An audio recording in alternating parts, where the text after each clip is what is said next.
ಕೇಶವಪ್ರಸಾದ್ ರವರ ಪರಿಚಯ ತಮಗೆಲ್ಲರಿಗೂ ಈ ಮೊದಲೇ ಇದೆ. ಕಳೆದ 2 ವರ್ಷಗಳ ಹಿಂದೆ ಸೌಂದರ್ಯ ಲಹರಿ ಕುರಿತಂತೆ ಉಪನ್ಯಾಸ ನೀಡಿದ್ದರು.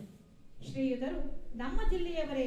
ಹಾಗೆ ಇವರ ತಾಯಿ ಶ್ರೀಮತಿ ವಿಜಯಲಕ್ಷ್ಮಿಯವರು ಅರಕಲಗೂಡಿನ ಎಡೆಯೂರಿನವರು. ತಂದೆ ದಿವಂಗತ ಪಿ ಸೀತಾರಾಮರವರು ಹೊಳೆ ನರಸೀಪುರದವರು. ಈ ದಂಪತಿಗಳ ಸುಪುತ್ರರೇ ಶ್ರೀ ಕೇಶವಪ್ರಸಾದ್ ರವರು. ಬೆಳೆಯುವ ಸಿರಿ ಮೊಳಕೆಯಲ್ಲೇ ಎಂಬಂತೆ ಬಹಳ ಚಿಕ್ಕ ವಯಸ್ಸಿನಲ್ಲೇ ತಂದೆಯವರಿಂದ ಕನ್ನಡ ಸಾಹಿತ್ಯದ ಬಗ್ಗೆ ಒಲವು ಬೆಳೆಸಿಕೊಂಡಿರುತ್ತಾರೆ. ಹಾಗೆಯೇ ತಮ್ಮ 3ನೇ ವಯಸ್ಸಿನಲ್ಲೇ, ಅಂದರೆ ತೊದಲು ನುಡಿಗಳನ್ನಾಡುವ ವಯಸ್ಸಿನಲ್ಲೇ ತಾಯಿಯವರಿಂದ ಸೌಂದರ್ಯ ಲಹರಿ ಸ್ತೋತ್ರದ ದೀಕ್ಷೆಯನ್ನು ಪಡೆದಿರುತ್ತಾರೆ. ತಾಯಿಯೇ ಮೊದಲ ಗುರು ಅನ್ನುವ ಜನಜನಿತವಾದ ಮಾತು ಅಕ್ಷರಶಃ ಸತ್ಯವಾಗಿದೆ.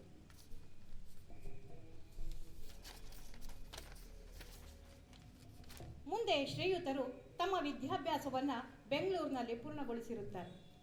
ಇವರ ವೃತ್ತಿ ಜೀವನದ ಬಗ್ಗೆ ಹೇಳುವುದಾದರೆ ಎಂಜಿನಿಯರಿಂಗ್ ಪದವೀಧರರು. ಕ್ಯಾಲಿಫೋರ್ನಿಯಾ, ಲಂಡನ್ ಹಾಗೂ ಸಿಂಗಾಪುರ್ಗಳಲ್ಲಿ ಉನ್ನತ ತಾಂತ್ರಿಕ ಹುದ್ದೆಗಳನ್ನು ನಿರ್ವಹಿಸಿರುತ್ತಾರೆ. ಸಿಂಗಾಪುರ್ನ ಸಿಟಿ ಬ್ಯಾಂಕಲ್ಲಿ ವೈಸ್ ಪ್ರೆಸಿಡೆಂಟ್ ಆಗಿ ಸೇವೆ ಸಲ್ಲಿಸಿರುತ್ತಾರೆ. ಇಂತಹ ಉನ್ನತ ಹುದ್ದೆಯಲ್ಲಿದ್ದರೂ ಆಧ್ಯಾತ್ಮಿಕತೆಯ ತುಡಿತ ಹೆಚ್ಚಾಗಿ ತಮ್ಮ 45ನೇ ವಯಸ್ಸಿಗೆ ವೃತ್ತಿ ಜೀವನಕ್ಕೆ ವಿದಾಯ ಹೇಳಿ ಸೌಂದರ್ಯ ಲಹರಿ ಗ್ರಂಥದ ವ್ಯಾಖ್ಯಾನ ರಚನೆಯ ಕಡೆಗೆ ಪೂರ್ಣವಾಗಿ ತಮ್ಮನ್ನು ತೊಡಗಿಸಿಕೊಂಡಿರುತ್ತಾರೆ. ಸೌಂದರ್ಯ ಲಹರಿ ಗ್ರಂಥದ ವಿಚಾರವಾಗಿ ಹೇಳುವುದಾದರೆ ಶ್ರೀ ವಿದ್ಯಾರಹಸ್ಯ ಹಾಗೂ ಕುಂಡಲಿನಿ ಯೋಗವನ್ನೊಳಗೊಂಡ ಸೌಂದರ್ಯ ಲಹರಿಯ ಮೇಲೆ ಇವರು ಕಳೆದ 15 ವರ್ಷಗಳಿಂದ ಸತತವಾಗಿ ಸಂಶೋಧನೆ ನಡೆಸುತ್ತಿದ್ದಾರೆ. ಸುಮಾರು 3000 ಪುಟಗಳ 7 ಸಂಪುಟಗಳ ಈ ಬೃಹತ್ ವ್ಯಾಖ್ಯಾನವು ಪ್ರಸ್ತುತ ಮುದ್ರಣದ ಹಂತದಲ್ಲಿದೆ. ಇದು ಪಾರಮಾರ್ಥಿಕ ಚಿಂತನೆ ಹಾಗೂ ಶಾಸ್ತ್ರಸಮ್ಮತ ವಿವರಣೆಗಳ ಅಪೂರ್ವ ಸಂಗಮವಾಗಿದೆ. ಈ ಒಂದು ಮಹತ್ ವಿದ್ವತ್ ಕಾರ್ಯಕ್ಕೆ ಶೃಂಗೇರಿ ಶಾರದಾ ಪೀಠ, ಎಡತೊರೆ ಮಠ, ಹರಿಹರಪುರ ಹಾಗೂ ಶಕಟಪುರ ಶ್ರೀಮಠದ ಜಗದ್ಗುರುಗಳ ಪೂರ್ಣ ಆಶೀರ್ವಾದ ಮತ್ತು ಅನುಗ್ರಹ ಇವರಿಗೆ ಲಭಿಸಿದೆ. ವಿಶೇಷವಾಗಿ ಶಕಟಪುರ ಶ್ರೀಮಠದ ಶ್ರೀಗಳು ಈ ಗ್ರಂಥಕ್ಕೆ ಶ್ರೀಮುಖ ನೀಡಿರುತ್ತಾರೆ. ಇಂತಹ ಸಾಧಕರ ಪರಿಚಯವನ್ನು ಮಾಡಿಕೊಡುವ ಸುವರ್ಣ ಅವಕಾಶ ನೀಡಿದ ಸಮಿತಿಯ ಎಲ್ಲರಿಗೂ ವಂದಿಸುತ್ತೇನೆ. ಮತ್ತೊಬ್ಬ ಯುವ ಪ್ರತಿಭೆ ವಿದ್ವಾನ್ ಮನೋಜ್ RS. ಇವರು ಕೂಡ ತಮಗೆಲ್ಲರಿಗೂ ಚಿರಪರಿಚಿತರಾಗಿದ್ದಾರೆ. ಇವರು ಶ್ರೀ ವಿದ್ವಾನ್ ಕೇಶವಪ್ರಸಾದ್ ರವರ ಉಪನ್ಯಾಸಕ್ಕೆ ಪೂರಕವಾಗಿ ರಾಗಬದ್ಧವಾಗಿ ಸ್ತೋತ್ರಗಳನ್ನು ಹಾಡುತ್ತಾರೆ. ಪ್ರತಿಷ್ಠಿತ ಚಿಂತಳಪಳ್ಳಿ ಸಂಗೀತ ಕುಟುಂಬದ ಪರಂಪರೆಯನ್ನು ಹೊತ್ತು ತಂದಿರುವ ಮನೋಜ್ ರವರು ತಮ್ಮ ತಾತ ಕಲಾಭೂಷಣ ವಿದ್ಯಾಧುರೀಣ ವಿದ್ವಾನ್ GA ಹನುಮಂತ ಭಟ್ಟರವರ ಗೌರವಾನ್ವಿತ ಗುಡಿಬಂಡೆ ಬ್ರದರ್ಸ್ ಪರಂಪರೆಯನ್ನು ಮುಂದುವರಿಸುತ್ತಿದ್ದಾರೆ. ತಾಯಿ ಡಾಕ್ಟರ್ ರಾಜಲಕ್ಷ್ಮಿ ಸುಧೀಂದ್ರರ ಮಾರ್ಗದರ್ಶನದಲ್ಲಿ ವಿದ್ವಾನ್ ಅಚ್ಯುತರಾವ್ ಅವರ ಶಿಷ್ಯತ್ವದಲ್ಲಿ ಮನೋಜ್ ಭಾರತೀಯ ಶಾಸ್ತ್ರೀಯ ಸಂಗೀತದ ಮಹತ್ವದ ಪರಂಪರೆಯನ್ನು ಸಂರಕ್ಷಿಸಿ ಬೆಳೆಸುವಲ್ಲಿ ತೊಡಗಿದ್ದಾರೆ. ಪ್ರಸ್ತುತ ವಿದ್ವಾನ್ ಮನೋಜ್ ರವರು ಸೆಪ್ಟೆಂಬರ್ 2023ರಿಂದ ವೈಡ್ ಮೇಡ್ ಎಲೆಕ್ಟ್ರಾನಿಕ್ ಸಂಸ್ಥೆಯಲ್ಲಿ ಆಪರೇಷನ್ಸ್ ಮ್ಯಾನೇಜರ್ ಆಗಿ ಕಾರ್ಯನಿರ್ವಹಿಸುತ್ತಿದ್ದಾರೆ. ಇವರೆಲ್ಲರ ಪರಿಚಯವನ್ನು ಮಾಡಿಕೊಳ್ಳುವ ಸುಯೋಗ ನನಗೆ ಬಂದಿರುವುದು ನನ್ನ ಸೌಭಾಗ್ಯ ಅಂತ ತಿಳ್ಕೊಂಡು ಇವರ ಒಂದು ಚಿಕ್ಕ ಪರಿಚಯವನ್ನು ಮಾಡಿಕೊಟ್ಟಿದ್ದೀನಿ. ಧನ್ಯವಾದ. ಶಂಕಾರೂಪೇಣ ಮಚ್ಚಿತ್ತಂ ಪಂಕೀಕೃತಮಭೂದ್ಯಯಾ ಕಿಂಕರೀಯಸ್ಯ ಸಾಮಾದ್ಯ ಶ್ರೀಶಂಕರಾಚಾರ್ಯಮಾಶ್ರಯೇ.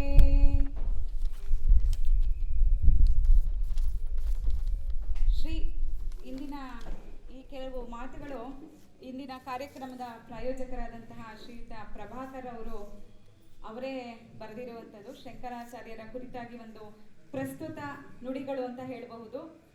ಅವರು ನನಗೆ ಓದೋದಕ್ಕೆ ಹೇಳಿದ್ದಾರೆ. ಈ ಒಂದು ಸಂದರ್ಭದಲ್ಲಿ ಶಂಕರರ ಕುರಿತು 2 ವಿಷಯಗಳನ್ನು ನಾವು ತಿಳ್ಕೊಳ್ಳೋದು ಅವಶ್ಯಕ ಅಂತ ಹೇಳಿ ಈ ಒಂದು 2 ಮಾತುಗಳನ್ನ ಹೇಳ್ತಾ ಇದ್ದೇನೆ. ಶ್ರೀ ಶಂಕರಾಚಾರ್ಯರು ಜಗತ್ಪತಿಯಾದ ಶಿವನನ್ನು ಕುರಿತು ಭಕ್ತಿಯಿಂದ ತುಂಬಿ ತುಳುಕಾಡುತ್ತಿರುವ ಶಿವಾನಂದ ಲಹರಿ ಎಂಬ ಶ್ಲೋಕವನ್ನು ರಚಿಸಿದಂತೆ ಜಗನ್ಮಾತೆಯ ಮೇಲೆಯೂ ಅದೇ ರೀತಿಯ ಶ್ಲೋಕವನ್ನು ಸೌಂದರ್ಯ ಲಹರಿ ಎಂಬ ಹೆಸರಿನಿಂದ ರಚಿಸಿದರು. ಶ್ರೀ ಭಗವತ್ಪಾದರ ವ್ಯಕ್ತಿತ್ವವು ಹಿಮಾಲಯ ಪರ್ವತ ಸ್ತೋಮದಂತೆ. ಅವರ ಪ್ರಸ್ಥಾನತ್ರಯ ಭಾಷ್ಯಗಳೇ ಮೊದಲಾದವು ಅಹಂ ಬ್ರಹ್ಮಾಸ್ಮಿ ಎಂದು ಭೋರ್ಗರೆಯುತ್ತಾ ಪ್ರಚಂಡ ಪ್ರವಾಹಯುಕ್ತವಾಗಿ ಹರಿಯುತ್ತಿರುವ ಮಹಾನದಿಗಳು. ಈ ನದಿಗಳಲ್ಲಿ ಮಿಂದು ಧನ್ಯರಾಗಬೇಕಾದರೆ ಧೀರರು, ಕೆಚ್ಚದೆಯವರು, ಜ್ಞಾನಯೋಗಿಗಳಾಗಿರಬೇಕು. ಹಲವು ದೇವದೇವಿಯರನ್ನು ಕುರಿತು ರಚಿಸಿರುವ ಸ್ತೋತ್ರಗಳು ಕೆಲವು ಶಿವನನ್ನು ಕುರಿತು ರಚಿಸಲ್ಪಟ್ಟಿದ್ದರೆ ಕೆಲವು ವಿಷ್ಣುವನ್ನು, ಕೆಲವು ದೇವಿಯನ್ನು ಕುರಿತು ರಚಿಸಲ್ಪಟ್ಟಿವೆ. ಇವುಗಳು ಅಹಂ ಬ್ರಹ್ಮಾಸ್ಮಿ ಎಂದು ಭೋರ್ಗರೆದು ಅಬ್ಬರಿಸುವುದಿಲ್ಲ. ಬದಲಾಗಿ ಎಲ್ಲವೂ ನೀನೇ ಎಂದು ಮೆಲುದನಿಯಲ್ಲಿ ಹೇಳುತ್ತಾ ಹರಿಯುತ್ತಿರುವ ಝರಿಗಳು. ಈ ಭಕ್ತಿ ಸ್ತೋತ್ರಗಳು ಮಾನವ ಕೋಟಿಯ ಮೇಲೆ ಕೃಪೆ ತಾಳಿ ಶ್ರೀ ಶಂಕರಾಚಾರ್ಯರ ಹೃದಯದಿಂದ ಹರಿದು ಬಂದಂತಹ ಕರುಣೆಯ ಅಮೃತ ರಸವೇ ಆಗಿದೆ. ಕೇರಳದ ಪುಟ್ಟ ಗ್ರಾಮ ಕಾಲಟಿಯಲ್ಲಿ ಆವಿರ್ಭವಿಸಿದ ಒಂದು ಸಣ್ಣ ದೀಪ ಬೆಳಗುತ್ತಾ ಬೆಳಗುತ್ತಾ ದೊಡ್ಡ ಪರಂಜ್ಯೋತಿಯಾಗಿ ಅದ್ವೈತ ಶಾಸ್ತ್ರದ ಪ್ರತಿಪಾದನೆಯನ್ನು ಜಗತ್ತಿನೆಲ್ಲೆಡೆ ಹರಡಿ ಆ ಮೂಲಕ ನಮ್ಮ ಸನಾತನ ಧರ್ಮದ ಸಂಸ್ಕೃತಿಯನ್ನು ಮುಂದೆ ಯಾವ ವಿಚ್ಛಿದ್ರಕಾರಿ ಶಕ್ತಿಯೂ ಕೂಡ ನಾಶ ಮಾಡದಂತೆ ಭದ್ರ ಬುನಾದಿ ಹಾಕಿದ ಜಗದ್ಗುರುಗಳು ಶ್ರೀ ಆದಿಶಂಕರಾಚಾರ್ಯರು. ಇಂತಹ ಶಂಕರರ ಜಯಂತಿ ಹಾಗೂ ಸಪ್ತಾಹವನ್ನು ಆಚರಿಸುತ್ತಿರುವುದು ಬಹಳ ಹೆಮ್ಮೆ ಹಾಗೂ ಸಂತೋಷದ ವಿಷಯ. ಶಂಕರ ಜಯಂತಿಯನ್ನು ತತ್ವಜ್ಞಾನಿಗಳ ದಿನವೆಂದು ಘೋಷಿಸಿ ಎಲ್ಲ ಸರ್ಕಾರಿ ಕಚೇರಿಗಳಲ್ಲೂ ಕೂಡ ಜಯಂತಿಯನ್ನು ಆಚರಿಸಬೇಕೆಂದು ನಮ್ಮ ಹೆಮ್ಮೆಯ ಮಾನ್ಯ ಪ್ರಧಾನಮಂತ್ರಿಗಳ ಆದೇಶವೇ ಶಂಕರರ ಮಹತ್ವವನ್ನು, ಅವರ ಪ್ರಸ್ತುತತೆಯನ್ನು ಸಾರುತ್ತದೆ. ಗುರುಬ್ರಹ್ಮ ಗುರುರ್ವಿಷ್ಣು ಗುರುದೇವೋ ಮಹೇಶ್ವರಃ ಗುರು ಸಾಕ್ಷಾತ್ ಪರಂ ಬ್ರಹ್ಮ ತಸ್ಮೈ ಶ್ರೀ ಗುರವೇ ನಮಃ. ಗಜೇಂದ್ರ ಮೋಕ್ಷದಲ್ಲಿ ಗುರುವನ್ನು ಪರಬ್ರಹ್ಮ ಎಂದು ಗಜೇಂದ್ರ ಸ್ತುತಿಸುತ್ತಾನೆ. ಅದರಲ್ಲಿ ನಿರ್ಗುಣ ನಿರಾಕಾರ ಬ್ರಹ್ಮನನ್ನು ಹಲವು ರೀತಿಯಲ್ಲಿ ಸ್ತುತಿಸುತ್ತಾನೆ. ನೀನು ಗುಣಾತೀತ, ಇದ್ದರೂ ಇಲ್ಲದಂತಿದ್ದೀಯ, ನಿನಗೆ ಕರ್ಮ ಬಂಧನವಿಲ್ಲ, ನೀನು ಋಷಿ ಮುನಿಗಳ ತರ್ಕಕ್ಕೆ ನಿಲುಕದವನು, ನೀನು ನಿರ್ಗುಣ ನಿರಾಕಾರ ಬ್ರಹ್ಮವಸ್ತು, ನೀನು ಸರ್ವಾಂತರ್ಯಾಮಿ ಎಂದು ಹಲವು ಬಗೆಯಾಗಿ ಸ್ತುತಿಸುತ್ತಾನೆ. ಆಗ ಆ ಪರಬ್ರಹ್ಮನಾದ ಶ್ರೀಹರಿಯು ಓಂಕಾರನಾದ ಭಗವಂತನು ಗಜೇಂದ್ರನಿಗೆ ಮೋಕ್ಷವನ್ನು ಕೊಡುತ್ತಾನೆ. ಆದಿಶಂಕರರು ಸಾಕ್ಷಾತ್ ಶಂಕರನ ಅವತಾರ. ಓಂಕಾರ ರೂಪನಾದ ಶಂಕರನೇ ಆದಿಶಂಕರನಾಗಿ ಜಗದ್ಗುರುವಿನ ರೂಪದಲ್ಲಿ ಇರುವುದರಿಂದ ಆ ಪರಬ್ರಹ್ಮ ವಸ್ತುವು ಕೂಡ ಆದಿಶಂಕರರೇ ಆಗಿದ್ದಾರೆ. ಆ ಕಾರಣ ಸ್ತೋತ್ರದಲ್ಲಿ ಗುರು ಸಾಕ್ಷಾತ್ ಪರಂಬ್ರಹ್ಮ ಎಂದು ಹೇಳಿರುವುದು. ಈ ಪರಬ್ರಹ್ಮವನ್ನು ಸಾಕ್ಷಾತ್ಕರಿಸಿಕೊಳ್ಳುವುದು ಬಹಳ ಕಷ್ಟ ಸಾಧ್ಯವಾದ ಮಾತು. ನನಗೆ ಈ ಸಮಯದಲ್ಲಿ ಪ್ರಪಂಚದ ಶಕ್ತಿಯಾದ ಶ್ರೀ ಸೂರ್ಯದೇವನ ಮಗ ಶ್ರೀ ಶನೈಶ್ಚರನ ನೆನಪು ಬರುತ್ತದೆ. ಶನಿಯು ಋಷಿ ಮುನಿಗಳ ಮಾರ್ಗದರ್ಶನದಂತೆ ಕಾಶಿಗೆ ಹೋಗಿ ಭೀಷಣ ತಪಸ್ಸಿಗೆ ಕೂರುತ್ತಾನೆ. ಅವನ ತಪಸ್ಸಿನ ಮೂಲ ಬೀಜ ಮಂತ್ರ ಓಂ ಆಗಿರುತ್ತದೆ. ಓಂ ಅಕಾರ, ಉಕಾರ ಮತ್ತು ಮಕಾರವನ್ನು ಒಳಗೊಂಡಿದೆ. ಬ್ರಹ್ಮ ವಸ್ತುವಿನ ರೂಪದಲ್ಲಿ ಇಲ್ಲಿ ಬ್ರಹ್ಮ, ವಿಷ್ಣು, ಮಹೇಶ್ವರರೇ ಇದ್ದಾರೆ. ಮೂವರನ್ನು ಕುರಿತು ಓಂ ಬೀಜ ಮಂತ್ರವನ್ನು ಜಪಿಸಿದಾಗ ಮೂರು ಬ್ರಹ್ಮ ವಸ್ತುಗಳು ಪ್ರತ್ಯಕ್ಷರಾಗಿ ಏನು ವರ ಬೇಕೆಂದು ಕೇಳ್ತಾರೆ. ಕೇಳಿದಾಗ ಶನಿಯು ನನಗೆ ಪರಿಪೂರ್ಣವಾದ ಪರಬ್ರಹ್ಮ ವಸ್ತುವನ್ನು ತೋರಿಸಿ ನನಗೆ ಆನಂದವನ್ನು ಉಂಟು ಮಾಡು ಎಂದು ಕೋರುತ್ತಾನೆ. ಆಗ ಮೂವರು ಕೂಡ ನಾವು ಪರಿಪೂರ್ಣರಲ್ಲ ಎಂದು ಹೇಳುತ್ತಾರೆ. ಆಗ ಶನಿಯು ಮೌನಿಯಾಗುತ್ತಾನೆ. ಮೌನಂ ಸಮ್ಮತಿ ಲಕ್ಷಣಂ. ಆಗ ತ್ರಿಮೂರ್ತಿಗಳು ಶನಿಯ ಸ್ವಾರ್ಥರಹಿತ ಭಕ್ತಿಗೆ, ಅವನಲ್ಲಿ ಪರಬ್ರಹ್ಮನನ್ನು ಕುರಿತಾದ ಅತೀವ ನಂಬಿಕೆಗೆ, ಕರ್ಮ ಬಂಧನವಿಲ್ಲದ ತಪಸ್ಸಿಗೆ ಮೆಚ್ಚಿ ಶನಿಗೆ ತಮ್ಮ ಓಂಕಾರ ರೂಪವಾದ ಪೂರ್ಣ ಹಾಗೂ ಪರಿಪೂರ್ಣವಾದ ಪರಬ್ರಹ್ಮ ವಸ್ತುವಿನ ದರ್ಶನವನ್ನು ಮಾಡಿಸುತ್ತಾರೆ. ಶನಿಯು ನೋಡಿ ಆನಂದಪಟ್ಟ. ಆನಂದ ಬೇರಾವುದೂ ಅಲ್ಲ, ಶಂಕರಾಚಾರ್ಯರು ತಿಳಿಸಿದ ಹಾಗೆ ಸಚ್ಚಿತ್ ಆನಂದ. ಅದನ್ನು ಆನಂದಿಸಬಹುದೇ ಹೊರತು ಸ್ಪರ್ಶಿಸಲು ಆಗುವುದಿಲ್ಲ. ಪರಮೇಶ್ವರನು ಶನಿಯ ಭಕ್ತಿಗೆ ಮೆಚ್ಚಿ ಒಂದು ಗ್ರಹಲೋಕವನ್ನೇ ಸೃಷ್ಟಿ ಮಾಡಿ ಶನಿಯನ್ನು ಅದರ ಅಧಿಪತಿಯನ್ನಾಗಿ ಮಾಡುತ್ತಾನೆ. ಶನೈಶ್ಚರ ಎಂದು ನಾಮಕರಣ ಮಾಡಿ ಕರ್ಮಾಧಿಕಾರಿಯನ್ನಾಗಿಸಿ ಅಂತರ್ಧಾನನಾಗುತ್ತಾನೆ. ಪರಬ್ರಹ್ಮನನ್ನು ಅನುಭವಿಸಲು ಬೇಕಾದ್ದು ಒಂದು ಸ್ವಾರ್ಥರಹಿತ ಭಕ್ತಿ ಹಾಗೂ ಅತಿಯಾದ ನಂಬಿಕೆ ಹಾಗೂ ಕರ್ಮ ಬಂಧನವಿಲ್ಲದ ನಿಷ್ಕಾಮ ಕರ್ಮ. ಶ್ರೀ ಆದಿಶಂಕರರು ಹರಿಸಿದ ಈ ಅದ್ವೈತದ ಜ್ಞಾನಗಂಗೆ ನಮ್ಮ ಭಾರತದಲ್ಲಿ ಮಾತ್ರವಲ್ಲದೆ ವಿದೇಶಗಳನ್ನೂ ಒಳಗೊಂಡು ಪ್ರವಹಿಸಿ ಅವರಲ್ಲೂ ಕೂಡ ಅದ್ವೈತದ ರುಚಿ ಹತ್ತಿಸಿ ಅವರನ್ನೂ ಅಭ್ಯಾಸದಲ್ಲಿ ತೊಡಗಿಸಿದ ಶ್ರೀ ಶಂಕರರು ಇಂದಿಗೂ ಕೂಡ ಪ್ರಪಂಚಾದ್ಯಂತ ಪ್ರಸ್ತುತರಾಗಿದ್ದಾರೆ. ಎಲ್ಲರಿಗೂ ಧನ್ಯವಾದಗಳು. ಎಲ್ಲರಿಗೂ ನಮಸ್ಕಾರ. ಇದು ಒಂದು ಸುಯೋಗ ಅಂತ ಒಂದು ಕಡೆ ಅಂದ್ಕೊಂಡ್ರೆ, ಇದು ಪೂರ್ವ ನಿಯೋಜಿತವಾದ ಒಂದು ಸುಯೋಗ. ನಾವೊಂದು ಬಗೆದರೆ ದೈವ ಒಂದು ಬಗೆಯಿತು ಅನ್ನೋ ಮಾತು ಸತ್ಯ. ಕಾರಣ, ನನ್ನ ತಾಯಿ ತಂದೆಯರ ಊರು ಹಾಸನ, ಅರಕಲಗೂಡು ಹಾಗೂ ಹೊಳೆನರಸೀಪುರ. ಇಲ್ಲಿ ಮೂರನೇ ಬಾರಿಗೆ ಸೌಂದರ್ಯ ಲಹರಿಯನ್ನು ಕುರಿತು ನನ್ನ ಒಂದು ಅಲ್ಪ ಜ್ಞಾನದ ಮಟ್ಟಿಗೆ ಏನು ನಾನು ತಿಳಿದಿದ್ದೇನೋ ಅದನ್ನು ನಿಮ್ಮೊಂದಿಗೆ ಹಂಚಿಕೊಳ್ಳುವ ಒಂದು ಸುಯೋಗ ನನಗೆ ಸಿಕ್ಕಿದ್ದು, ನನ್ನ ಪುಣ್ಯ. ಹಾಗೂ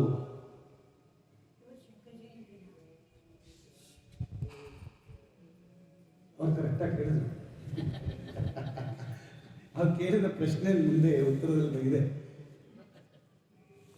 ಶಂಕರ ಜಯಂತಿಯ ಪ್ರಯುಕ್ತವಾಗಿ ಶಂಕರಾಚಾರ್ಯರಿಂದ ರಚಿತವಾದ, ಶಂಕರನ ಅಂಶವೇ ಆದ ಆದಿಶಂಕರರಿಂದ ರಚಿತವಾದ ಸೌಂದರ್ಯ ಲಹರಿಯ ಸ್ತೋತ್ರದ ಕೆಲವು ಭಾಗಗಳನ್ನು, ಮಜಲುಗಳನ್ನು ಶ್ರೀರಾಮನಿಗೆ, ಆದಿಶಂಕರರಿಗೆ ಅರ್ಪಿಸುವ ಭಾಗ್ಯ, ಸುಯೋಗ ನಮ್ಮಿಬ್ಬರಿಗೂ ದೊರೆತಿರುವುದು ಮಹಾಪುಣ್ಯದ ಕಾರ್ಯ.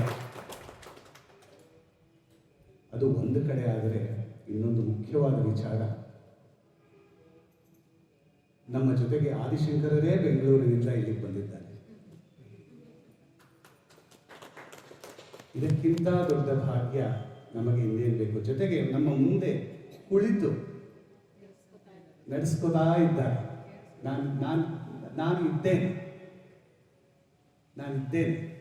ನೀವು ಏನು ಮಾಡಿದರೂ ಅದು ನನ್ನ ವಾಗ್ವಿಲಾಸವೇ ಅನ್ನುವ ಒಂದು ಪ್ರೇರೇಪಣೆ ನಮಗೆ ಕೊಟ್ಟಿದ್ದಾರೆ. ಈಗ ನಾವು ಕಾರ್ಯಕ್ರಮಕ್ಕೆ ಹೋಗೋಣ. ಅದಕ್ಕೆ ಮೊದಲು ಒಂದು ಸಣ್ಣ ಪರಿಚಯ. ನನ್ನ ಮತ್ತು ವಿದ್ವಾನ್ ಮನೋಜ್ರವರ ಒಂದು ಬಾಂಧವ್ಯ 10-15 ದಿನದ ಹಿಂದೆ ನನಗೆ ಪರಿಚಯವಾದರು. ಸೌಂದರ್ಯ ಲಹರಿಯ ನಮ್ಮ ದೊಡ್ಡಪ್ಪ ಪ್ರಭಾಕರ್ ದೊಡ್ಡಪ್ಪನವರು ನನಗೆ ಪರಿಚಯ ಮಾಡಿಕೊಟ್ರು. ಸಾಮಾನ್ಯವಾಗಿ ಸೌಂದರ್ಯ ಲಹರಿ ಒಂದು ಕಡೆ ಉಪನ್ಯಾಸ ಮಾಡೋದು ಒಂದು, ಹಾಗೂ ಸೌಂದರ್ಯ ಲಹರಿ ತಾಯಿ ಲಲಿತೆಯ ಸ್ತುತಿಯಾದ್ದರಿಂದ ಲಲಿತೆ ಅನ್ನೋ ಹೆಸರು ಇರುವುದು. ಅವಳು ಮಹಾಸೌಂದರ್ಯವತಿ, ಕರುಣಾಮಯಿ. ಅವಳಿಗೆ ಲಾಲಿತ್ಯಪೂರ್ಣವಾದ ಅನೇಕ ರೀತಿಯ ಒಂದು ಸ್ತೋತ್ರ ರೂಪಗಳಿಂದ ಅವಳನ್ನು ನಾವು ಸಂತೋಷಪಡಿಸುವುದು ನಮ್ಮ ಧರ್ಮ. ಆದ್ದರಿಂದ ಅವಳು ಸಂತೋಷಗೊಳ್ಳುತ್ತಾಳೆ. ಸೌಂದರ್ಯ ಲಹರಿಯ ಒಂದು ಕಾವ್ಯ ಪ್ರೌಢಿಮೆ ಹೇಗಿದೆ ಎಂದರೆ, ಅದನ್ನು ಸ್ತೋತ್ರವಾಗಿ ಪಠಣ ಮಾಡಬಹುದು, ಹಾಗೂ ಅದನ್ನು ಮಂತ್ರರೂಪದಲ್ಲಿ ಹೇಳಬಹುದು, ಹಾಗೂ ಜೊತೆಗೆ ಸಂಗೀತಮಯವಾಗಿ ಕೂಡ ಅದನ್ನು ಹೇಳಬಹುದು. ಗಮಕವಾಗಿಯೂ ಕೂಡ ಅನೇಕ ಜನರು ಅದನ್ನು ವಾಚನ ಮಾಡಿದ್ದಾರೆ. ನಾನು ಸಂಗೀತದಲ್ಲಿ ಇದನ್ನು ಹಾಡಬೇಕು ಅಂತ ನಾನು ಪ್ರಭಾಕರ ದೊಡ್ಡಪ್ಪನವ್ರ ಜೊತೆ ಮಾತನಾಡಿದಾಗ ಹೇಳಿದರು, Manoj is here, is available, is a fantastic combination ಅಂತ ಹೇಳಿ 15 ದಿನಗಳಿಂದ ನಮ್ಮ ಒಡನಾಟ.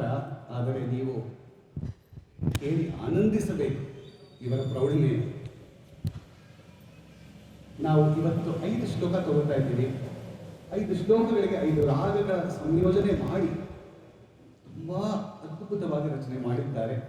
ಇದನ್ನು ನಮಗೆ ಉಣಬಡಿಸ್ತಾರೆ. ಅದು ನಾವು ಕೇಳಿ ಆನಂದ ಪಡೋಣ. ಈಗ ಒಂದು ಸಣ್ಣ ನನ್ನ ಸೌಂದರ್ಯ ಲಹರಿಗೆ ಒಂದು ಶ್ಲೋಕ ರೂಪದ ಒಂದು ಪ್ರಾರ್ಥನೆಯೊಂದಿಗೆ ಪ್ರಾರಂಭ ಮಾಡಿ ನಾನು ಮನೋಜ್ ಅವರಿಗೆ ಕೊಡ್ತೀನಿ.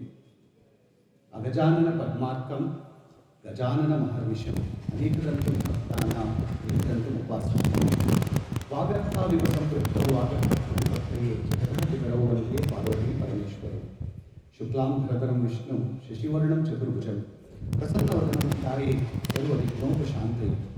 ಗುರುರ್ಬ್ರಹ್ಮ ಗುರುರ್ವಿಷ್ಣು ಗುರುರ್ದೇವೋ ಮಹೇಶ್ವರಃ ಗುರು ಸಾಕ್ಷಾತ್ ಪರಂ ಬ್ರಹ್ಮ ತಸ್ಮೈ ಶ್ರೀ ಗುರವೇ ನಮಃ. ವ್ಯಾಸಾಯ ವಿಷ್ಣುರೂಪಾಯ ವ್ಯಾಸರೂಪಾಯ ವಿಷ್ಣವೇ ನಮೋ ವೈ ಬ್ರಹ್ಮನಿಧಯೇ ವಸಿಷ್ಠಾಯ ನಮೋ ನಮಃ. ಶ್ರುತಿ ಸ್ಮೃತಿ ಪುರಾಣಾನಾಂ ಆಲಯಂ ಕರುಣಾಲಯಂ ನಮಾಮಿ ಭಗವತ್ಪಾದಂ ಶಂಕರಂ ಲೋಕಶಂಕರಂ. मनोजवं मारुततुल्यवेगं जितेन्द्रियं बुद्धिमतां वरिष्ठं वादात्मजं वानरयूथमुख्यं श्रीरामदूतं शिरसा नमामि। श्रीराम राम रामेति रमे रामे मनोरमे सहस्रनाम तत्तुल्यं ರಾಮನಾಮ ವದಾನನೆ. ಶ್ರೀರಾಮ ಎಲ್ಲರಿಗೂ ಸನ್ಮಂಗಳವನ್ನು ಮಾಡುತ್ತಾನೆ.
ಇದು 5 ಶ್ಲೋಕಗಳಲ್ಲಿ ಆಯ್ಕೆ ಮಾಡಿಕೊಂಡಿರುವ ಶ್ಲೋಕಗಳಲ್ಲಿ ಮೊದಲ 3 ಶ್ಲೋಕಗಳು ಆನಂದ ಲಹರಿ. ಆನಂದ ಲಹರಿ ಮೊದಲ ಶ್ಲೋಕ 1ರಿಂದ 41ರವರೆಗೆ ಆನಂದ ಲಹರಿ ಅಂತ ಕರೆದಿದ್ದಾರೆ. ಶ್ಲೋಕ 42ರಿಂದ 100 ಶ್ಲೋಕದವರೆಗೆ ಸೌಂದರ್ಯ ಲಹರಿ ಅಂತ ಕರೆದಿದ್ದಾರೆ. ಯಾಕೆ ಈ ವಿಭಾಗ? ಎಷ್ಟೋ ಜನಕ್ಕೆ ಆ ಪ್ರಶ್ನೆ ಸ್ವಲ್ಪ 1-2 ನಿಮಿಷ ಉತ್ತರ ಕೊಟ್ಟರೆ ಅರ್ಥ ಆಗುತ್ತೆ.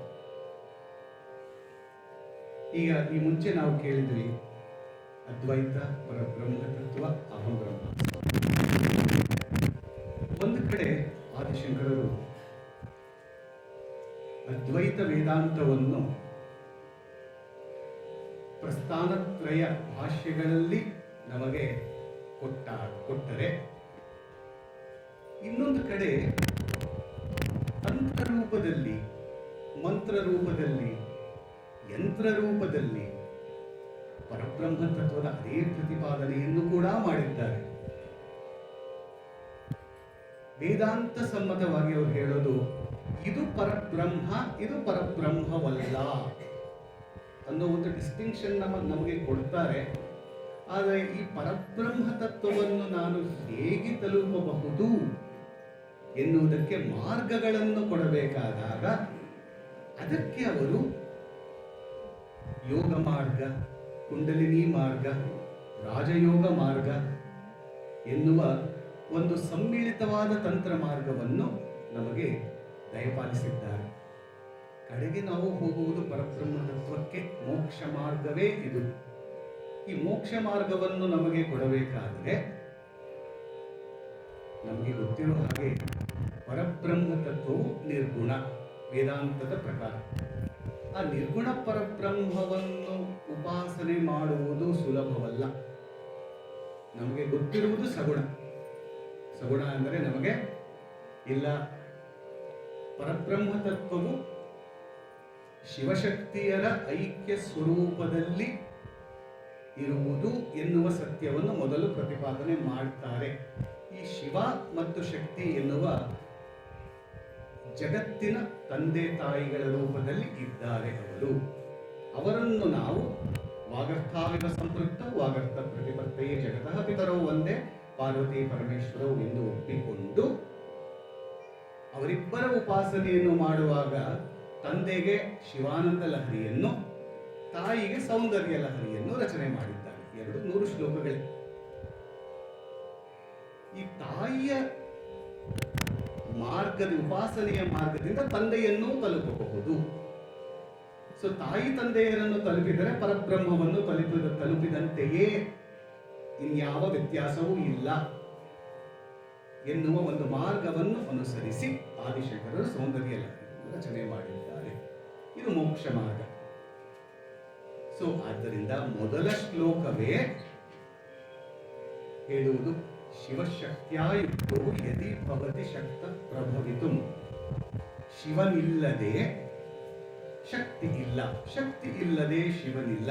ಇವರಿಬ್ಬರೂ ಅವಿನಾಭಾವದಿಂದ ಒಂದಾಗಿದ್ದಾಗ ಅದು ಪರಬ್ರಹ್ಮ ತತ್ವವು.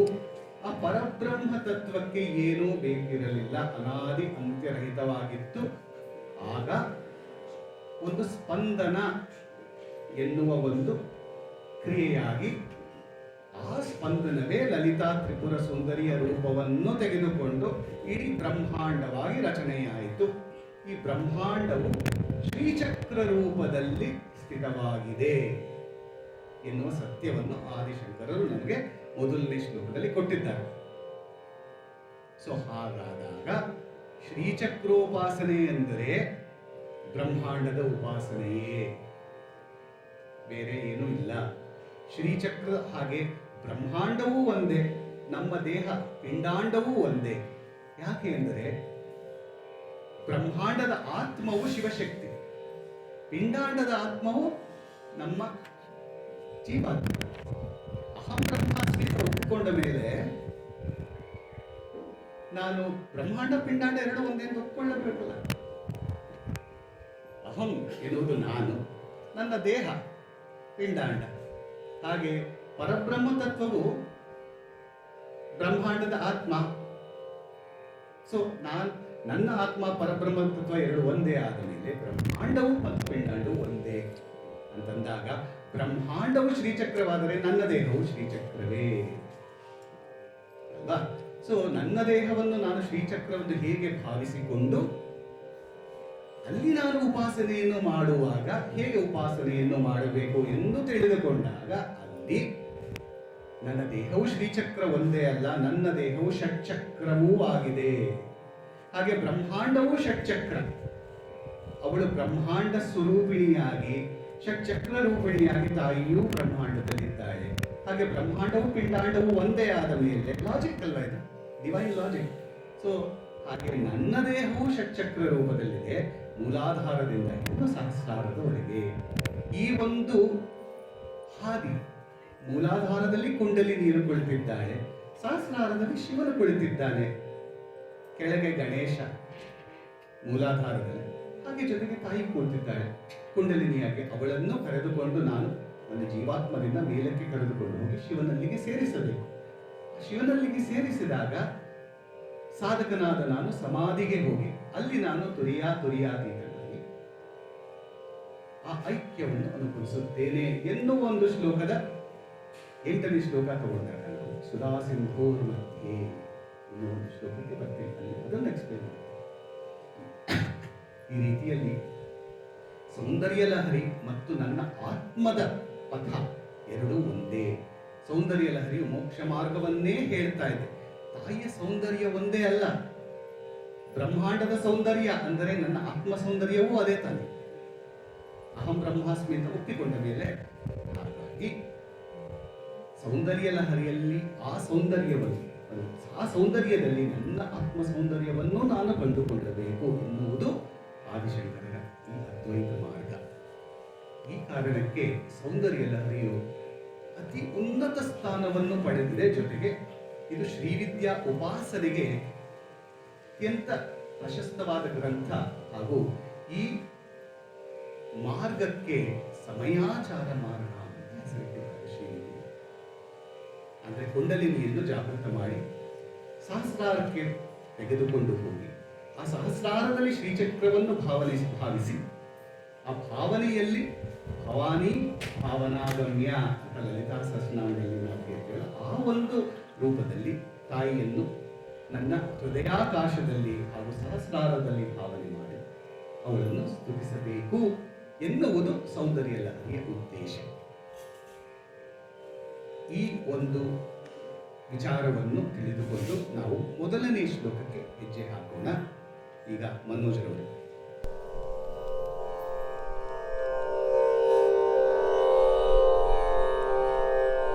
ಈ ಶ್ಲೋಕವನ್ನು ಯಮನ್ ಕಲ್ಯಾಣಿ ರಾಗದಲ್ಲಿ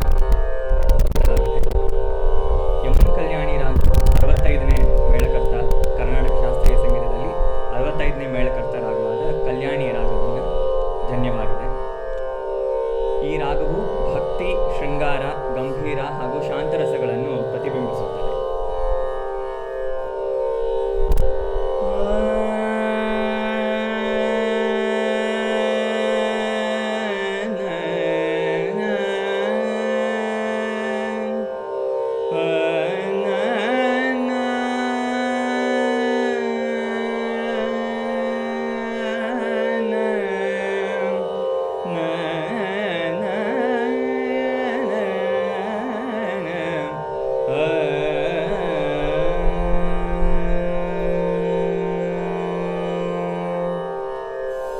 शिवशक्त्या युक्तो यदि भवति शक्तः प्रभवितुम्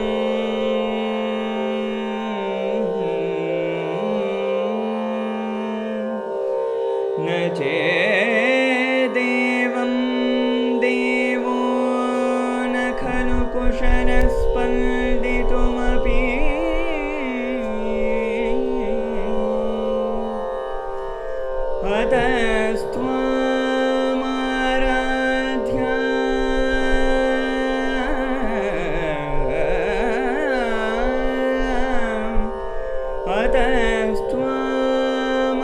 अतस्त्वामाराध्या हरिहरविरिञ्चादिभिरपि प्रणन्तुं स्तोतुं वा कथमकृतपुण्यः प्रभवति।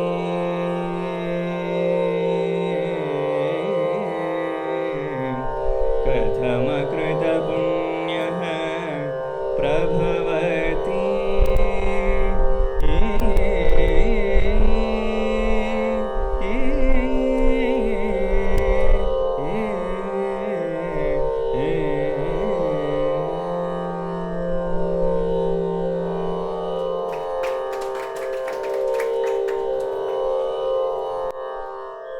ಯಮನ್ ಕಲ್ಯಾಣಿ ಯಾಕೆ ಈ ರಾಗಗಳಿವೆ?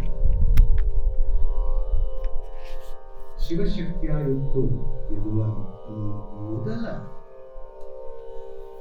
ಸಾಲಿನಲ್ಲಿ ಮೊದಲನೇ ಪದವೇ ಶಿವ. ಶಿವ ಎನ್ನುವುದಕ್ಕೆ ಅರ್ಥ ಇದೆ. ಶಿವ ಎಂದರೆ ಮಂಗಳ, ಕಲ್ಯಾಣ. ನಿರುಕ್ತಕ್ಕೆ ಹೋದರೆ ನಮಗೆ ಸಿಗೋದು ಕಲ್ಯಾಣ, ಮಂಗಳ. ಸಾಮಾನ್ಯವಾಗಿ ಪ್ರತಿಯೊಂದು ಕೃತಿ ನೀವು ತಗೊಂಡ್ರೆ ಅದಕ್ಕೆ ಒಂದು ಮಂಗಳ ಶ್ಲೋಕ ಅಂತ ಇರುತ್ತೆ ಅಲ್ವಾ? ಈ ಮಂಗಳ ಶ್ಲೋಕ ರಘುವಂಶ, ಕಾಳಿದಾಸರ ರಘುವಂಶ ಎಕ್ಸಾಂಪಲ್ ತಗೋತೀವಿ. ಅಲ್ಲಿ ಮಂಗಳ ಶ್ಲೋಕನ ರಚನೆ ಮಾಡಿದ್ದಾರೆ ಕಾಳಿದಾಸರು. ವಾಗರ್ಥಾವಿವ ಸಂಪೃಕ್ತವು ವಾಗರ್ಥ ಪ್ರತಿಪತ್ತೈ ಜಗತ್ತಾಪಿತರವೊಂದೇ ಪಾರ್ವತಿ ಪರಮೇಶ್ವರ ಪ್ರಾರಂಭ ಮಾಡ್ತಾರೆ. ಆದರೆ ಸೌಂದರ್ಯ ಲಹರಿಗೆ ಮಂಗಳ ಶ್ಲೋಕವಿಲ್ಲವಲ್ಲ ಎನ್ನುವ ಪ್ರಶ್ನೆ ಉದ್ಭವಿಸುವುದು ಸಹಜ. ಆದರೆ ಶಿವ ಎನ್ನುವ ಒಂದು ಪದದಿಂದಲೇ ಮಂಗಳ ಎನ್ನುವ ಅರ್ಥವನ್ನು ಇಟ್ಟಿದ್ದರಿಂದ ಇದಕ್ಕೆ ಮಂಗಳ ಶ್ಲೋಕವು ಬೇಡ. ಆದಿಶಂಕರರ ಭಾವ ಪರಾಕಾಷ್ಠೆ ಇಲ್ಲಿದೆ. ಆದ್ದರಿಂದ ಅದೊಂದೇ ಅಲ್ಲ, ಲಲಿತಾ ತ್ರಿಶತಿಯು ಪ್ರಾರಂಭವಾಗುವುದು ಕಕಾರ ರೂಪ ಕಲ್ಯಾಣಿ, ಕಲ್ಯಾಣ ಗುಣಶಾಲಿ. ಹಾಗಾಗಿ ನೋಡಿ, ನನಗೆ ರೋಮಾಂಚನ ಆಗ್ತದೆ ಹೇಳ್ತಾ ಹೇಳ್ತಾ ಆನಂದ ಬಾಷ್ಪ. ಸೊ ಇಂತಹ ಮಂಗಳಕರವಾದ ಪ್ರಾರಂಭದ ಶ್ಲೋಕಕ್ಕೆ ಕಲ್ಯಾಣಿ ರಾಗವಿಲ್ಲದೆ ಪ್ರಾರಂಭವು ಸಾಧ್ಯ. ಆದ್ದರಿಂದ ಯಮನ್ ಕಲ್ಯಾಣಿ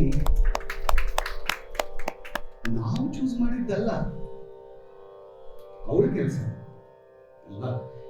ಹೀಗೆ ಪ್ರತಿಯೊಂದಕ್ಕೂ ಅರ್ಥ ಇದೆ, ಅರ್ಥ ಹುಡುಕೊಂಡು ಹೋಗಬೇಕು. ಆ ಅರ್ಥನ ಗೋಚರವಾದ ಹಾಗೆ ಮಾಡೋದು ಅವಳ ಕೆಲಸ, ಆದಿಶಂಕರನ ಕೆಲಸ. ಅದು ಸಿಕ್ಕರೆ ಧನ್ಯೋಸ್ಮಿ ಧನ್ಯೋಸ್ಮಿ ಎನ್ನುವ ಭಾವ ಒಂದೇ ಒಂದು. ಈ ಶ್ಲೋಕ ಏನ್ ಹೇಳ್ತಾ ಇದೆ? ಶಿವಶಕ್ತ್ಯಾಯುಕ್ತೋ ಯದಿ ಭವತಿ ಶಕ್ತಃ ಪ್ರಭವಿತುಂ ನ ಚೇದೇವಂ ದೇವೋ ನ ಖಲು ಕುಶಲಃ ಸ್ಪಂದಿತುಮಪಿ ತಸ್ತ್ವಾಂ ಆರಾಧ್ಯಾಂ ಹರಿಹರ ವಿರಿಂಚಾದಿಭಿರಪಿ ಪ್ರಣಂತುಂ ಸ್ತೋತುಂ ವಾ ಕಥಮಕೃತ ಪುಣ್ಯ ಪ್ರಭವತಿ. ಶಿವ ಎಂದರೆ ಪರಮಶಿವ. ಅವನು ನಿರ್ಗುಣ, ನಿರಾಕಾರ, ನಿಷ್ಕ್ರಿಯನಾದ ಪರಬ್ರಹ್ಮ ತತ್ವ. ಹಾಗೂ ಶಕ್ತಿ ಎಂದರೆ ಪರಶಿವನ ಅಂತರಂಗ ಶಕ್ತಿಯಾದ ಚೈತನ್ಯ ಸ್ವರೂಪಿಣಿಯಾದ ಲಲಿತಾ ತ್ರಿಪುರ ಸುಂದರಿ.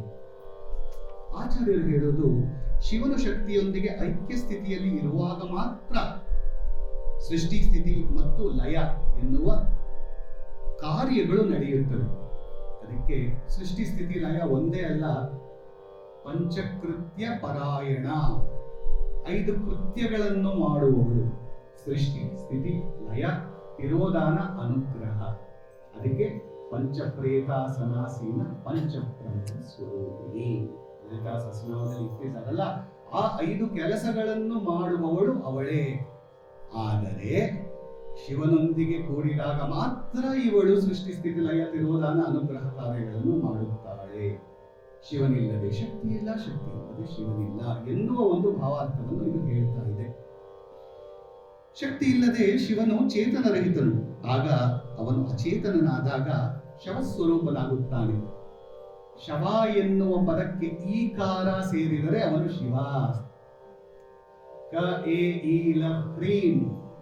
ಈಕಾರ ಎನ್ನುವುದು ನಮ್ಮ ಶಕ್ತಿ ಬೀಜಾಕ್ಷರ. ಈ ಶಕ್ತಿ ಬೀಜಾಕ್ಷರವು 19ನೇ ಸೌಂದರ್ಯ ಲಹರಿ ಶ್ಲೋಕದಲ್ಲಿ ಮುಖಂ ಬಿಂದುಂ ಕೃತ್ವ ಎನ್ನುವ ಒಂದು ಶ್ಲೋಕ ಬರುತ್ತೆ. ಅದರಲ್ಲಿ ಈ ಈಕಾರದ ಮಹಿಮೆಯನ್ನು ಹೇಳ್ಕೊಂಡು ಬರ್ತಾರೆ ಆದಿಶಂಕರರು. ಒಳಗಡೆ ಶ್ರೀವಿದ್ಯೆ ಇರುವವರಿಗೆ ಬೇಕಾಗುತ್ತೆ. ಸೊ ಈ ಈಕಾರ ಇರುವ ಯಾವ ಶಕ್ತಿಯಿಂದ ಸ್ತ್ರೀಯಿಂದ ಒಡಗೂಡಿದಾಗ ಮಾತ್ರ ಪುರುಷರಿಗೆ ಒಂದು ಪುರುಷ ಭಾವವು ಬರುತ್ತದೆ. ಇಲ್ಲದಿದ್ದರೆ ಅವನು ಶಿವನಲ್ಲ, ಶವ ಎನ್ನುವ ವ್ಯಾಖ್ಯಾನವೂ ಕೂಡ ಇದೆ. ಆದ್ದರಿಂದ ಇದು ನನ್ನ ವ್ಯಾಖ್ಯಾನವಲ್ಲ, ಸೌಂದರ್ಯ ಲಹರಿ ವ್ಯಾಖ್ಯಾನ ಹೇಳ್ತಾ ಇದೆ. ಹೀಗಾಗಿ ಈ ಬ್ರಹ್ಮಾಂಡದ ಚೈತನ್ಯ, ಚಲನೆ ಮತ್ತು ಸೃಜನಶೀಲತೆಯ ಮೂಲವಾಗಿ ಅವಳು ಸ್ಥಿತಳಾಗಿದ್ದಾಳೆ. ಈ ಶ್ಲೋಕದಲ್ಲಿ ಆಚಾರ್ಯರು ಶಿವಶಕ್ತಿಯರ ಪರಸ್ಪರ ಅಭಿನ್ನತೆಯ ಅದ್ವೈತ ತತ್ವವನ್ನು ನಮಗೆ ತಿಳಿಸಿದ್ದಾರೆ. ಅವರ ಪ್ರಕಾರ ಶಿವನ ಶಕ್ತಿಯೊಂದಿಗೆ ಎಂದಿಗೆ ಸೇರಿದಾಗಲೇ ಪರಮ ಪೂರ್ಣತೆಯು ಉಂಟಾಗುತ್ತದೆ. ಶಿವನಿಗೆ ಪರಮ ಪೂರ್ಣತೆ, ಶಕ್ತಿಗೆ ಪರಮ ಪೂರ್ಣತೆ. ಈ ಸಮನ್ವಯವಿಲ್ಲದೆ ಬ್ರಹ್ಮಾಂಡವು ಅಸ್ತಿತ್ವದಲ್ಲಿಯೇ ಇರುವುದಿಲ್ಲ. ಮತ್ತು ಆಚಾರ್ಯರು ಇನ್ನೂ ಆಳವಾಗಿ ಶ್ಲೋಕದಲ್ಲಿ ಹೇಳ್ತಾರೆ, ಇಂತಹ ಪರಮಶಕ್ತಿಯನ್ನು ಪ್ರಣಾಮ ಮಾಡಲು ಅಥವಾ ಅವಳ ಕೃಪೆಯನ್ನು ಪಡೆಯಲು ಕೇವಲ ನಮ್ಮ ಬೌದ್ಧಿಕ ಜ್ಞಾನ ಅಥವಾ ಸಾಧಾರಣ ಭಕ್ತಿಯು ಸಾಲದು. ನಮ್ಮ ಸಾಧಾರಣ ಭಕ್ತಿಯಿಂದ ಇದರ ಜ್ಞಾನ ಸಂಪಾದನೆಯಾಗುವುದಿಲ್ಲ. ಹಾಗೂ ನಮ್ಮ ಬುದ್ಧಿ, ಇಂಟೆಲೆಕ್ಟ್ ಆರ್ ಅವರ್ ಇಂಟೆಲಿಜೆನ್ಸ್ ಇಂದ ಸಾಧ್ಯವಿಲ್ಲ. ಲೌಕಿಕ ಇಂಟೆಲಿಜೆನ್ಸ್ ಇಂದ ಇದು ಸಾಧ್ಯವಿಲ್ಲ. ಅಕೃತ ಪುಣ್ಯವಿಲ್ಲದವರು, ಅರ್ಥಾತ್ ಹಿಂದಿನ ಜನ್ಮಗಳಲ್ಲಿ ನಿಷ್ಕಾಮ ಕರ್ಮ, ಸತ್ಕಾರ್ಯ, ಭಕ್ತಿ ಮುಂತಾದವುಗಳಿಂದ ಪುಣ್ಯವನ್ನು ಸಂಗ್ರಹಿಸದೆ ಇರುವವರು,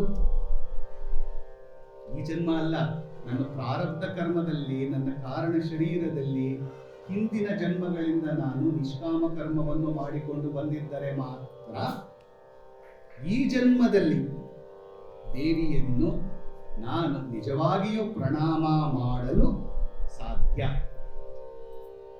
ನಾನು ಹಿಂದಿನ ಜನ್ಮದಲ್ಲಿ ನಿಷ್ಕಾಮ ಕರ್ಮವನ್ನು ಮಾಡದೆ ಸ್ವಾರ್ಥದಿಂದ ನನಗೆ ಬೇಕಾದ ಕರ್ಮವನ್ನು ಮಾಡಿಕೊಂಡು ಬಂದಾಗ ಈ ಜನ್ಮದಲ್ಲಿ ಹುಟ್ಟಿದರೆ, ಈ ಜನ್ಮದಲ್ಲಿ ತಾಯಿಯು ನನಗೆ ಅವಳಿಗೆ ನಮಸ್ಕಾರ ಮಾಡುವುದಕ್ಕಾಗಲಿ, ಅವಳ ಬಗ್ಗೆ ಯೋಚನೆಯನ್ನು ಮಾಡುವುದಕ್ಕಾಗಲಿ ಅವಳು ನನಗೆ ಭೌತಿಕ ಜ್ಞಾನವನ್ನು ಕೊಡುವುದಿಲ್ಲ ಅಂತ ಪ್ರಣಂತಂ ಸ್ತೋತುಂಬ ಅಕೃತ ಕಥಮಕೃತ ಪುಣ್ಯ ಪ್ರಭವತಿ ಎನ್ನುವ 4ನೇ ಸಾಲಿನಲ್ಲಿ ಆದಿಶಂಕರರು ಸಾರಾಸವಾಗಿ ಹೇಳಿಬಿಟ್ಟಿದ್ದಾರೆ. ಆದ್ದರಿಂದ ಮುಂದಿನ ಜನ್ಮದಲ್ಲಿ ನಾನು ದೇವಿಯ ಕೃಪೆಗೆ ಪಾತ್ರನಾಗಬೇಕಾದ್ರೆ ಈ ಜನ್ಮದಲ್ಲಿ ನಿಷ್ಕಾಮ ಕರ್ಮವನ್ನು ಮಾಡಬೇಕು ಎನ್ನುವುದು ಇದರ ಭಾವ.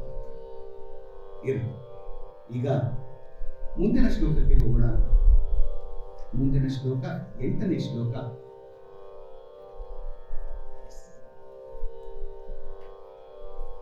ಮುಂದಿನ ರಾಗ ಅಮೃತ ವರ್ಷಿಣಿ. 66ನೇ ಮೇಳಕರ್ತ ಚಿತ್ರಾಂಬರಿ ರಾಗದಲ್ಲಿ ಇದು ಜನ್ಯವಾಗಿದೆ. ಭಕ್ತಿ ಹಾಗೂ ಕರುಣಾರಸ ಭರಿತವಾದ ರಾಗ. ಈ ರಾಗದ ಮಹಿಮೆಯನ್ನು ಹೇಳೋದಾದರೆ, ಸಂಗೀತ ತ್ರಿಮೂರ್ತಿಗಳಲ್ಲಿ ಒಬ್ಬರಾದ ಶ್ರೀ ಮುತ್ತುಸ್ವಾಮಿ ದೀಕ್ಷಿತರವರು ಅತ್ಯಂತ ಬರಗಾಲಕ್ಕೆ ತುತ್ತಾದ ಒಂದು ನಗರಕ್ಕೆ, ಎಟ್ಟಿಯಾಪುರಂ ಅಂತ ಅದರ ನಗರದ ಹೆಸರು, ಆ ನಗರಕ್ಕೆ ಬರಗಾಲದಲ್ಲಿ ಅದು ತುತ್ತಾದಾಗ ಮುತ್ತುಸ್ವಾಮಿ ದೀಕ್ಷಿತರವರು ಅಲ್ಲಿಗೆ ಹೋಗಿ ಅಮೃತವರ್ಷಿಣಿ ರಾಗ ಹಾಡಿ ಅಲ್ಲಿ ಧಾರಾಕಾರವಾಗಿ ಮಳೆ ಸುರಿತು ಅಂತ ಒಂದು ಪ್ರತೀತಿ. ಅಷ್ಟು ಮಹಿಮೆ ಇದೆ ಈ ಒಂದು ಅಮೃತವರ್ಷಿಣಿ ರಾಗಕ್ಕೆ.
ತಾಯಿಯೇ ಬಂದು ಹಾಡಿಸ್ಕೊತಾ ಇದ್ದಾರೆ.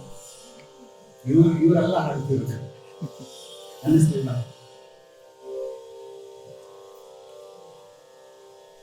ಸುಧಾ ಸಿಂಧೂರ್ ನದಿ,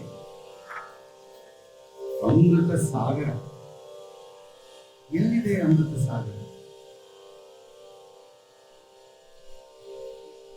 ನಮ್ಗೆ ಅಮೃತ ಮಂಥನದ ಬಗ್ಗೆ ಅಮೃತ ಸಾಗರ ಸುಧಾ ಸಿಂಧೋರ್ ಮಧ್ಯೆ. ಇದು ಈ ಶ್ಲೋಕ ಶ್ರೀವಿದ್ಯೆಯ ಅಂತರಾರ್ಥ ಹಾಗೂ ಸೌಂದರ್ಯದ ಹರಿಯ ಹೃದಯ ಭಾಗ. ಆದ್ದರಿಂದ ಈ ಶ್ಲೋಕವಿಲ್ಲದೆ ನಾವು ಉಪನ್ಯಾಸ ಮಾಡುವುದಕ್ಕೆ ಸಾಧ್ಯ ಇದೆ, ಆದರೆ ನನ್ನ ಮನಸ್ಸು ಒಪ್ಪುವುದಿಲ್ಲ.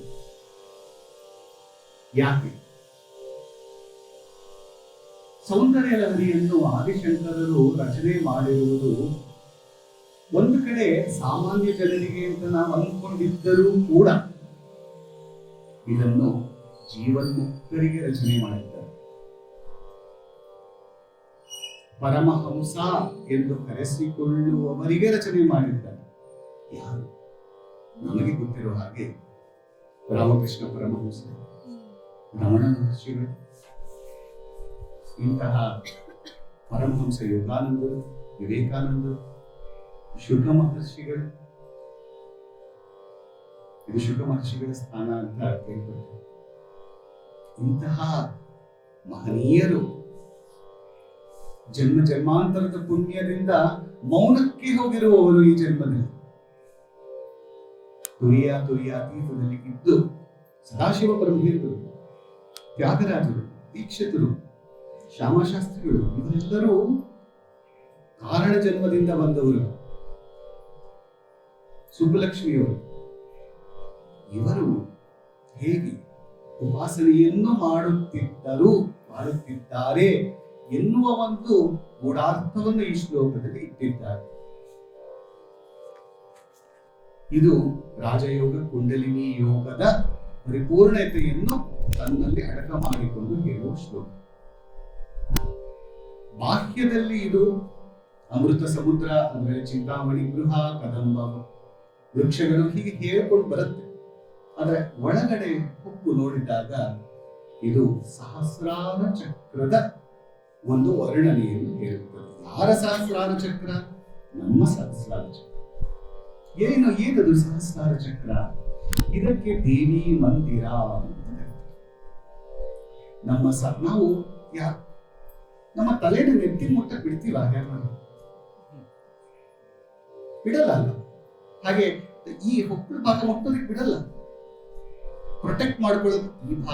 ಈ ಭಾಗ ಕಂಠ ಭಾಗ, ಇದು ನಮ್ಮ ಚಕ್ರಗಳೆಲ್ಲಿರುತ್ತೋ ಅದನ್ನ ನಾವು ಪ್ರೊಟೆಕ್ಟ್ ಮಾಡ್ಕೋತೀವಿ. ನಮ್ಗೆ ಗೊತ್ತಿಲ್ದಂಗೆ ಇಲ್ಲಿಗೆ ಹೋಗುತ್ತೆ ಕೈ, ಇಲ್ಲಿಗೆ ಹೋಗುತ್ತೆ. ಹೈಯೆಸ್ಟ್ ಪಾಯಿಂಟ್ ಇದು. ಈ ಸಹಸ್ರಾರದಲ್ಲಿ ಬ್ರಹ್ಮರಂಧ್ರ ಅಂತ. ಈ ಬ್ರಹ್ಮರಂಧ್ರಕ್ಕೆ ಇಲ್ಲಿ ಇದು ಸಹಸ್ರಾರ ಕಮಲದ ಬೈಂದವ ಸ್ಥಾನ. ಈ ಬಿಂದು ಸ್ಥಾನವೇ ಶಿವಶಕ್ತಿಯರ ಸಮಾಗಮವಾದ ಪರಬ್ರಹ್ಮ ತತ್ವದ ಸ್ಥಾನ. ಈ ಸ್ಥಾನವೇ ಶ್ರೀಚಕ್ರದಲ್ಲಿರುವ ಮಧ್ಯದಲ್ಲಿರುವ ಬಿಂದು ಸ್ಥಾನ. ಅಂದರೆ ಏನಾಯ್ತು? ನನ್ನ ಸಹಸ್ರಾರ ಚಕ್ರವು ಶ್ರೀಚಕ್ರವು ಒಂದೇ, ಯಾಕಂದ್ರೆ ಅದರ ಮಧ್ಯದ ಸೆಂಟರ್ ಒಂದೇ. ಆದ್ದರಿಂದ ಉಳಿದದ್ದೆಲ್ಲ ಒಂದೇ. ಅಂದ್ರೆ ಈ ಶ್ಲೋಕವು ಶ್ರೀಚಕ್ರದ ಆರ್ಕಿಟೆಕ್ಚರ್ ಹೇಳ್ತಾ ಇದೆ, ನನ್ನ ಸಹಸ್ರಾರದ ಆರ್ಕಿಟೆಕ್ಚರ್ ಹೇಳ್ತಾ ಇದೆ. ಜೊತೆಗೆ ಶಿವಶಕ್ತಿಯರು ಹಿಂದೂಸ್ಥಾನದಲ್ಲಿ ಕುಳಿತು ಸಂತೋಷದಿಂದ ಇದ್ದಾರೆ. ಹೇಗೆ? ಸುಧಾ ಸಿಂಧುವಿನ ಮಧ್ಯದಲ್ಲಿ ಇದ್ದಾರೆ ಎನ್ನುವ ಈ ಶ್ಲೋಕ. ಈ ಶ್ಲೋಕದ ಭಾವಾರ್ಥ ಹೇಳ್ತೀನಿ. ತಾಯಿನ ಸ್ತುತಿಸುತ್ತಾ ಏನ್ ಹೇಳ್ತಾ ಇದ್ದಾರೆ ಆದಿಶಂಕರರು? ಹೇ ಭಗವತಿ, ಸುಧಾ ಸಿಂಧುವಿನ ಮಧ್ಯದಲ್ಲಿ ಕಲ್ಪ ವೃಕ್ಷಗಳ ವಾಟಿಕೆಗಳಿಂದ ಸುತ್ತುವರಿಯಲ್ಪಟ್ಟ ಮಣಿದ್ವೀಪದಲ್ಲಿ ಕದಂಬ ವೃಕ್ಷಗಳ ಉಪವನಗಳಿಂದ ಯುಕ್ತವಾದ ಚಿಂತಾಮಣಿಗಳಿಂದ ನಿರ್ಮಿತವಾದ ಗೃಹದಲ್ಲಿ ಶಿವಾಕಾರದ ತ್ರಿಕೋಣಾತ್ಮಕ ಮಂಚದ ಮೇಲೆ ಪರಮಶಿವ ಸ್ವರೂಪನಾದ ಸುಪ್ಪತ್ತಿಗೆಯ ಮೇಲೆ ವಿರಾಜಮಾನಳಾದ ಜ್ಞಾನಾನಂದ ರೂಪ ಲಹರಿಯ ಸ್ವರೂಪಳಾದ ಜನನೀಯಾದ ನಿನ್ನನ್ನು ಕೆಲವೇ ವಿರಳರಾದ ವಿರಕ್ತರಾದ ಭಕ್ತರು ಮಾತ್ರವೇ. ನನಗೆ ಹೆಸರು ಹೇಳುತ್ತಲ್ಲ, ರಮಣ ಮಹರ್ಷಿಗಳು, ಪರಮಹಂಸ ಯೋಗಾನಂದರು, ಅಂತಹ ಕೆಲವು ವಿರಳರಾದ ಭಕ್ತರು ಮಾತ್ರ ನಿನ್ನ ಕೃಪಾದೃಷ್ಟಿಗೆ ಪಾತ್ರರಾಗುತ್ತಾರೆ. ಹಾಗೆಯೇ ಸರ್ವತಾ ಕೃತಾರ್ಥರಾದ ಹಾಗೂ ಭಾಗ್ಯವಂತರಾದ ಭಕ್ತರು ಮಾತ್ರ ನಿನ್ನ ಸೇವೆಯನ್ನು ತಮ್ಮ ಸಹಸ್ರಾರ ಚಕ್ರದಲ್ಲಿ ಮಾತ್ರ ಮಾಡುತ್ತಾರೆ ಎನ್ನುವುದು ಇದರ ಭಾವ. ಸಾಮಾನ್ಯ ಜನರಿಗೆ ಸಾಧ್ಯವಿಲ್ಲ. ಜನ್ಮ ಜನ್ಮಾಂತರದ ಅಕೃತ ಪುಣ್ಯವಿದ್ದರೆ ಮಾತ್ರ, ಹಿಂದಿನ ಜನ್ಮಗಳ ನಿಷ್ಕಾಮ ಕರ್ಮವು ಇದ್ದರೆ ಮಾತ್ರ ನಿನ್ನನ್ನು ನಮಸ್ಕರಿಸಲು ಸಾಧ್ಯ. ಇಲ್ಲಿ ನಮಸ್ಕಾರ ಮಾಡೋದೊಂದೇ ಅಲ್ಲ, ಸಮಯಾಚಾರ ತತ್ಪರವಾಗಿ ತಾಯಿಯನ್ನ ಕುಂಡಲಿನಿಯ ಕರೆದುಕೊಂಡು ಬಂದು ಇಲ್ಲಿಗೆ ಸೇರಿಸಿ ಇಲ್ಲಿ ಅವಳ ಪೂಜೆಯನ್ನು ಸಹಸ್ರಾರದಲ್ಲಿ ಮಾಡುವ ಭಾಗ್ಯವಿರಬೇಕಾದ್ರೆ ಎಷ್ಟು ಸಹಸ್ರಾರು ಜನ್ಮಗಳ ಪುಣ್ಯ ಇರಬೇಕು. ಆ ಒಂದು ಪುಣ್ಯಶಾಲಿಗಳಾದ ಕೆಲವರು ಮಾತ್ರ ಇದನ್ನು ಮಾಡಲು ಸಾಧ್ಯ. ಕೆಲವರು ಭಕ್ತಿ ಯೋಗದಿಂದ ಮಾಡ್ತಾರೆ, ಕೆಲವರು ಜ್ಞಾನ ಯೋಗದಿಂದ ಮಾಡ್ತಾರೆ, ಕೆಲವರು ಸಂಗೀತದಿಂದ ಅಲ್ವಾ. ಸರ್ವದೇವ ನಮಸ್ಕಾರಂ ಕೇಶವ ಎಲ್ಲವೂ ಪರಬ್ರಹ್ಮ ತತ್ವಕ್ಕೆ ಯಾವ ಮಾರ್ಗದಿಂದ ಹೋದರೂ ಅಲ್ಲಿಗೆ ಹೋಗುತ್ತೆ. ಆದ್ದರಿಂದ ನಾದಾನುಸಂಧಾನವೂ ಒಂದೇ, ಆತ್ಮಾನುಸಂಧಾನವೂ ಒಂದೇ ಎನ್ನುವ ಈ ಭಾವಾರ್ಥವನ್ನು ಇಟ್ಟಿರುವ ಈ ಶ್ಲೋಕಕ್ಕೆ ನನ್ನ ನಮನ. ಜೊತೆಗೆ ಅಮೃತ ವರ್ಷಿಣಿ ಯಾಕೆ ಅಂದ್ರೆ ಕುಂಡಲಿನಿ ಶಕ್ತಿ ಜಾಗೃತವಾಗಿ ಇಲ್ಲಿಗೆ ಸಹಸ್ರಾರಕ್ಕೆ ಕರೆದುಕೊಂಡು ಹೋಗಿ ಶಿವನ ಜೊತೆ ಐಕ್ಯ ಮಾಡಿಕೊಂಡಾಗ ಸಾಧಕರಿಗೆ ಏನಾಗುತ್ತೆ? ಅವನ ನಾಡಿಗಳ 72,000 ನಾಡಿಗಳಲ್ಲಿ ದೇವಿಯು ಅಮೃತದ ವರ್ಷಣವನ್ನು ಮಾಡುತ್ತಾಳೆ. ಅಂತಹ ಸಾಧಕರಿಗೆ ಅವನು ತುರಿಯ ಸ್ಥಿತಿಯಲ್ಲಿ ಸಮಾಧಿಯಲ್ಲಿ ಇದ್ದಾಗ ಆ ಅಮೃತದ ವರ್ಷಣವನ್ನು ಮಾಡುವ ಅವಳು ಅಮೃತದ ಸಮುದ್ರದಲ್ಲಿ ಅವಳು ವಿರಾಜಮಾನಳಾಗಿದ್ದಾಳೆ ಎನ್ನುವ ಭಾವಾರ್ಥವನ್ನು ಕೊಡುವ ಈ ಶ್ಲೋಕಕ್ಕೆ ಅಮೃತ ವರ್ಷಿಣಿ ಇಲ್ಲದೆ ಇನ್ಯಾವರು ಆರಾಧವ ಸೂಕ್ತ ಎನ್ನುವ ದೃಷ್ಟಿಯಿಂದ ಅಮೃತ ವರ್ಷಿಣಿ ಹಾಗೆಯೇ ಬರೆದುಕೊಂಡಿದ್ದಾರೆ. ಮುಂದೆ 22ನೇ ಶ್ಲೋಕ ಗುರುಜರು.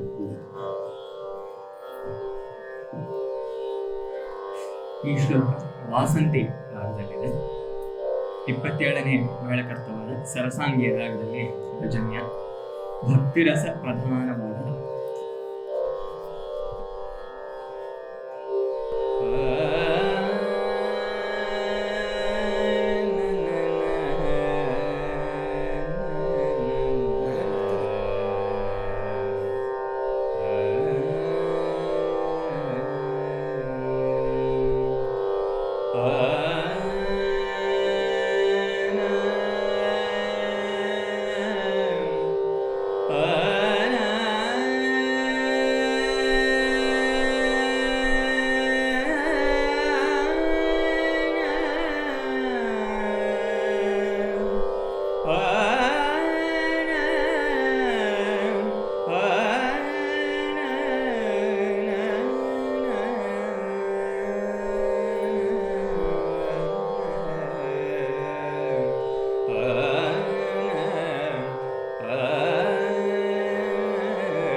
इति स्तोत्रं वाञ्छन् कथयति भवानी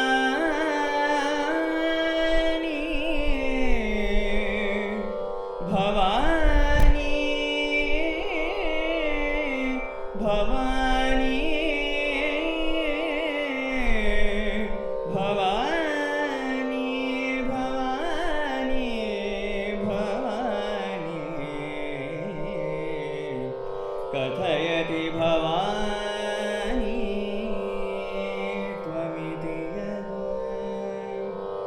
ತದೈವ ತ್ವಂ ತಸ್ಮೈ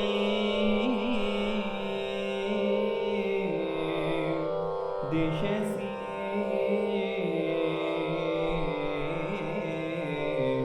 ನಿಜ ಸಾಯುಜ್ಯ ಪದವಿಯೇ ನಿಜ ಸಾಯುಜ್ಯ ಪದವಿಯೇ ಮುಕುಂದ ಬ್ರಹ್ಮೇಂದ್ರ ಸ್ಫುಟ ಮಕುಟ ನೀರಾಜಿತ ಪದ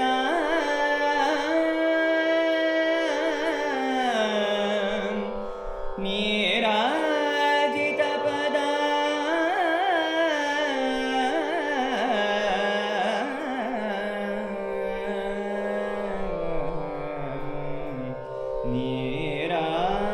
ನೀರಾಜಿತ ಪದ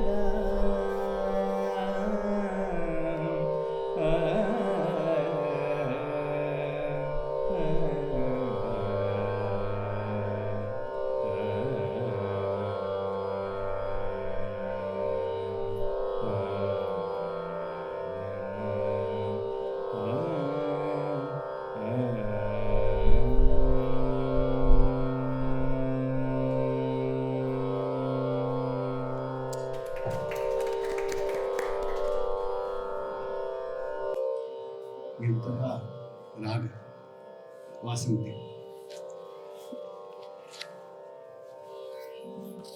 ಈ ಶ್ಲೋಕಕ್ಕೆ ಈ ರಾಗ ಯಾಕೆ ಬಂತು ಅನ್ನೋ ಕಾರಣ ನನ್ನ ಸೀಮಿತ ಬುದ್ಧಿಗೆ ಇದು ಸಿಗೋದಿಲ್ಲ.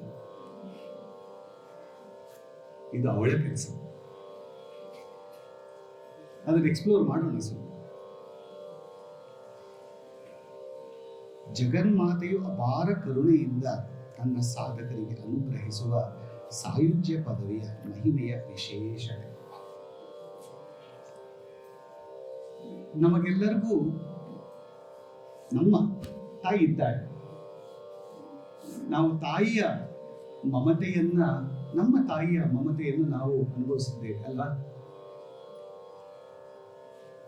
ಚಿಕ್ಕವರಾಗಿದ್ದಾಗ ನಮ್ಮ ತಾಯಿ, ನಮ್ಮ ಅಜ್ಜಿ, ಅವರ ಮಮತೆ, ಹಾಗೂ ಈಗ ಮಾತೆಯರಾಗಿ ನೀವು ತಾಯ್ತನವನ್ನು ಅನುಭವಿಸ್ತಾ ಇದ್ದೀರಾ. ಮುಂದೆ ಚಿಕ್ಕವರಾದವರು ಅನುಭವಿಸ್ತೀರಾ. ಈ ತಾಯ್ತನ ಏನಿದು? ಈ ಶ್ಲೋಕ ಈ ತಾಯ್ತನದ ಬಗ್ಗೆ ಹೇಳ್ತಾ ಇದೆ. ತಾಯಿಯು ಎಷ್ಟು ಮಮತಾಮೂರ್ತಿ, ಕರುಣಾಮಯಿ. ಮಗು ಹಾಲು ಬೇಕು ಅಂತ ಅಳೋದಕ್ಕೆ ಮೊದಲೇ ತಾಯಿಯು ಕೊಡೋದಿಲ್ಲ.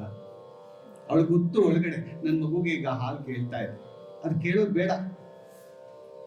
ಹಸಿವಾಗ್ತಿದೆ ಅಂತ ಮಗು ಕೇಳೋದು ಬೇಡ, ಅಗತ್ಯವಿಲ್ಲ. ತಾಯಿ ಗೊತ್ತು ಒಳಗಡೆ. ಕರುಳಿನ ಕೂಗು, ಕರುಳಿನ ಕರೆ, ಕರುಳು ಬಳ್ಳಿ ಅಲ್ವಾ? ಹಾಗೆ ಜಗನ್ಮಾತೆಯ ಕರುಳು ಬಳ್ಳಿ ನಮ್ಮ ಪ್ರತಿಯೊಬ್ಬರಿಗೂ ಕನೆಕ್ಟ್ ಆಗಿದೆ. ಕರೆಕ್ಟ್ ಇರ್ಬೇಕು ತಾನೆ? ಶ್ರೀಮಾತಾ, ಶ್ರೀ ಮಹಾರಾಜ್ಞಿ, ಶ್ರೀಮತ್ ಸಿಂಹಾಸನೇಶ್ವರ. ಈ ಶ್ರೀಮಾತಾ ಎನ್ನುವ ಮೊದಲನೇ ಹೆಸರೇ ಹೇಳ್ತಾ ಇದೆ ಲಲಿತಾ ಸಹಸ್ರನಾಮದಲ್ಲಿ.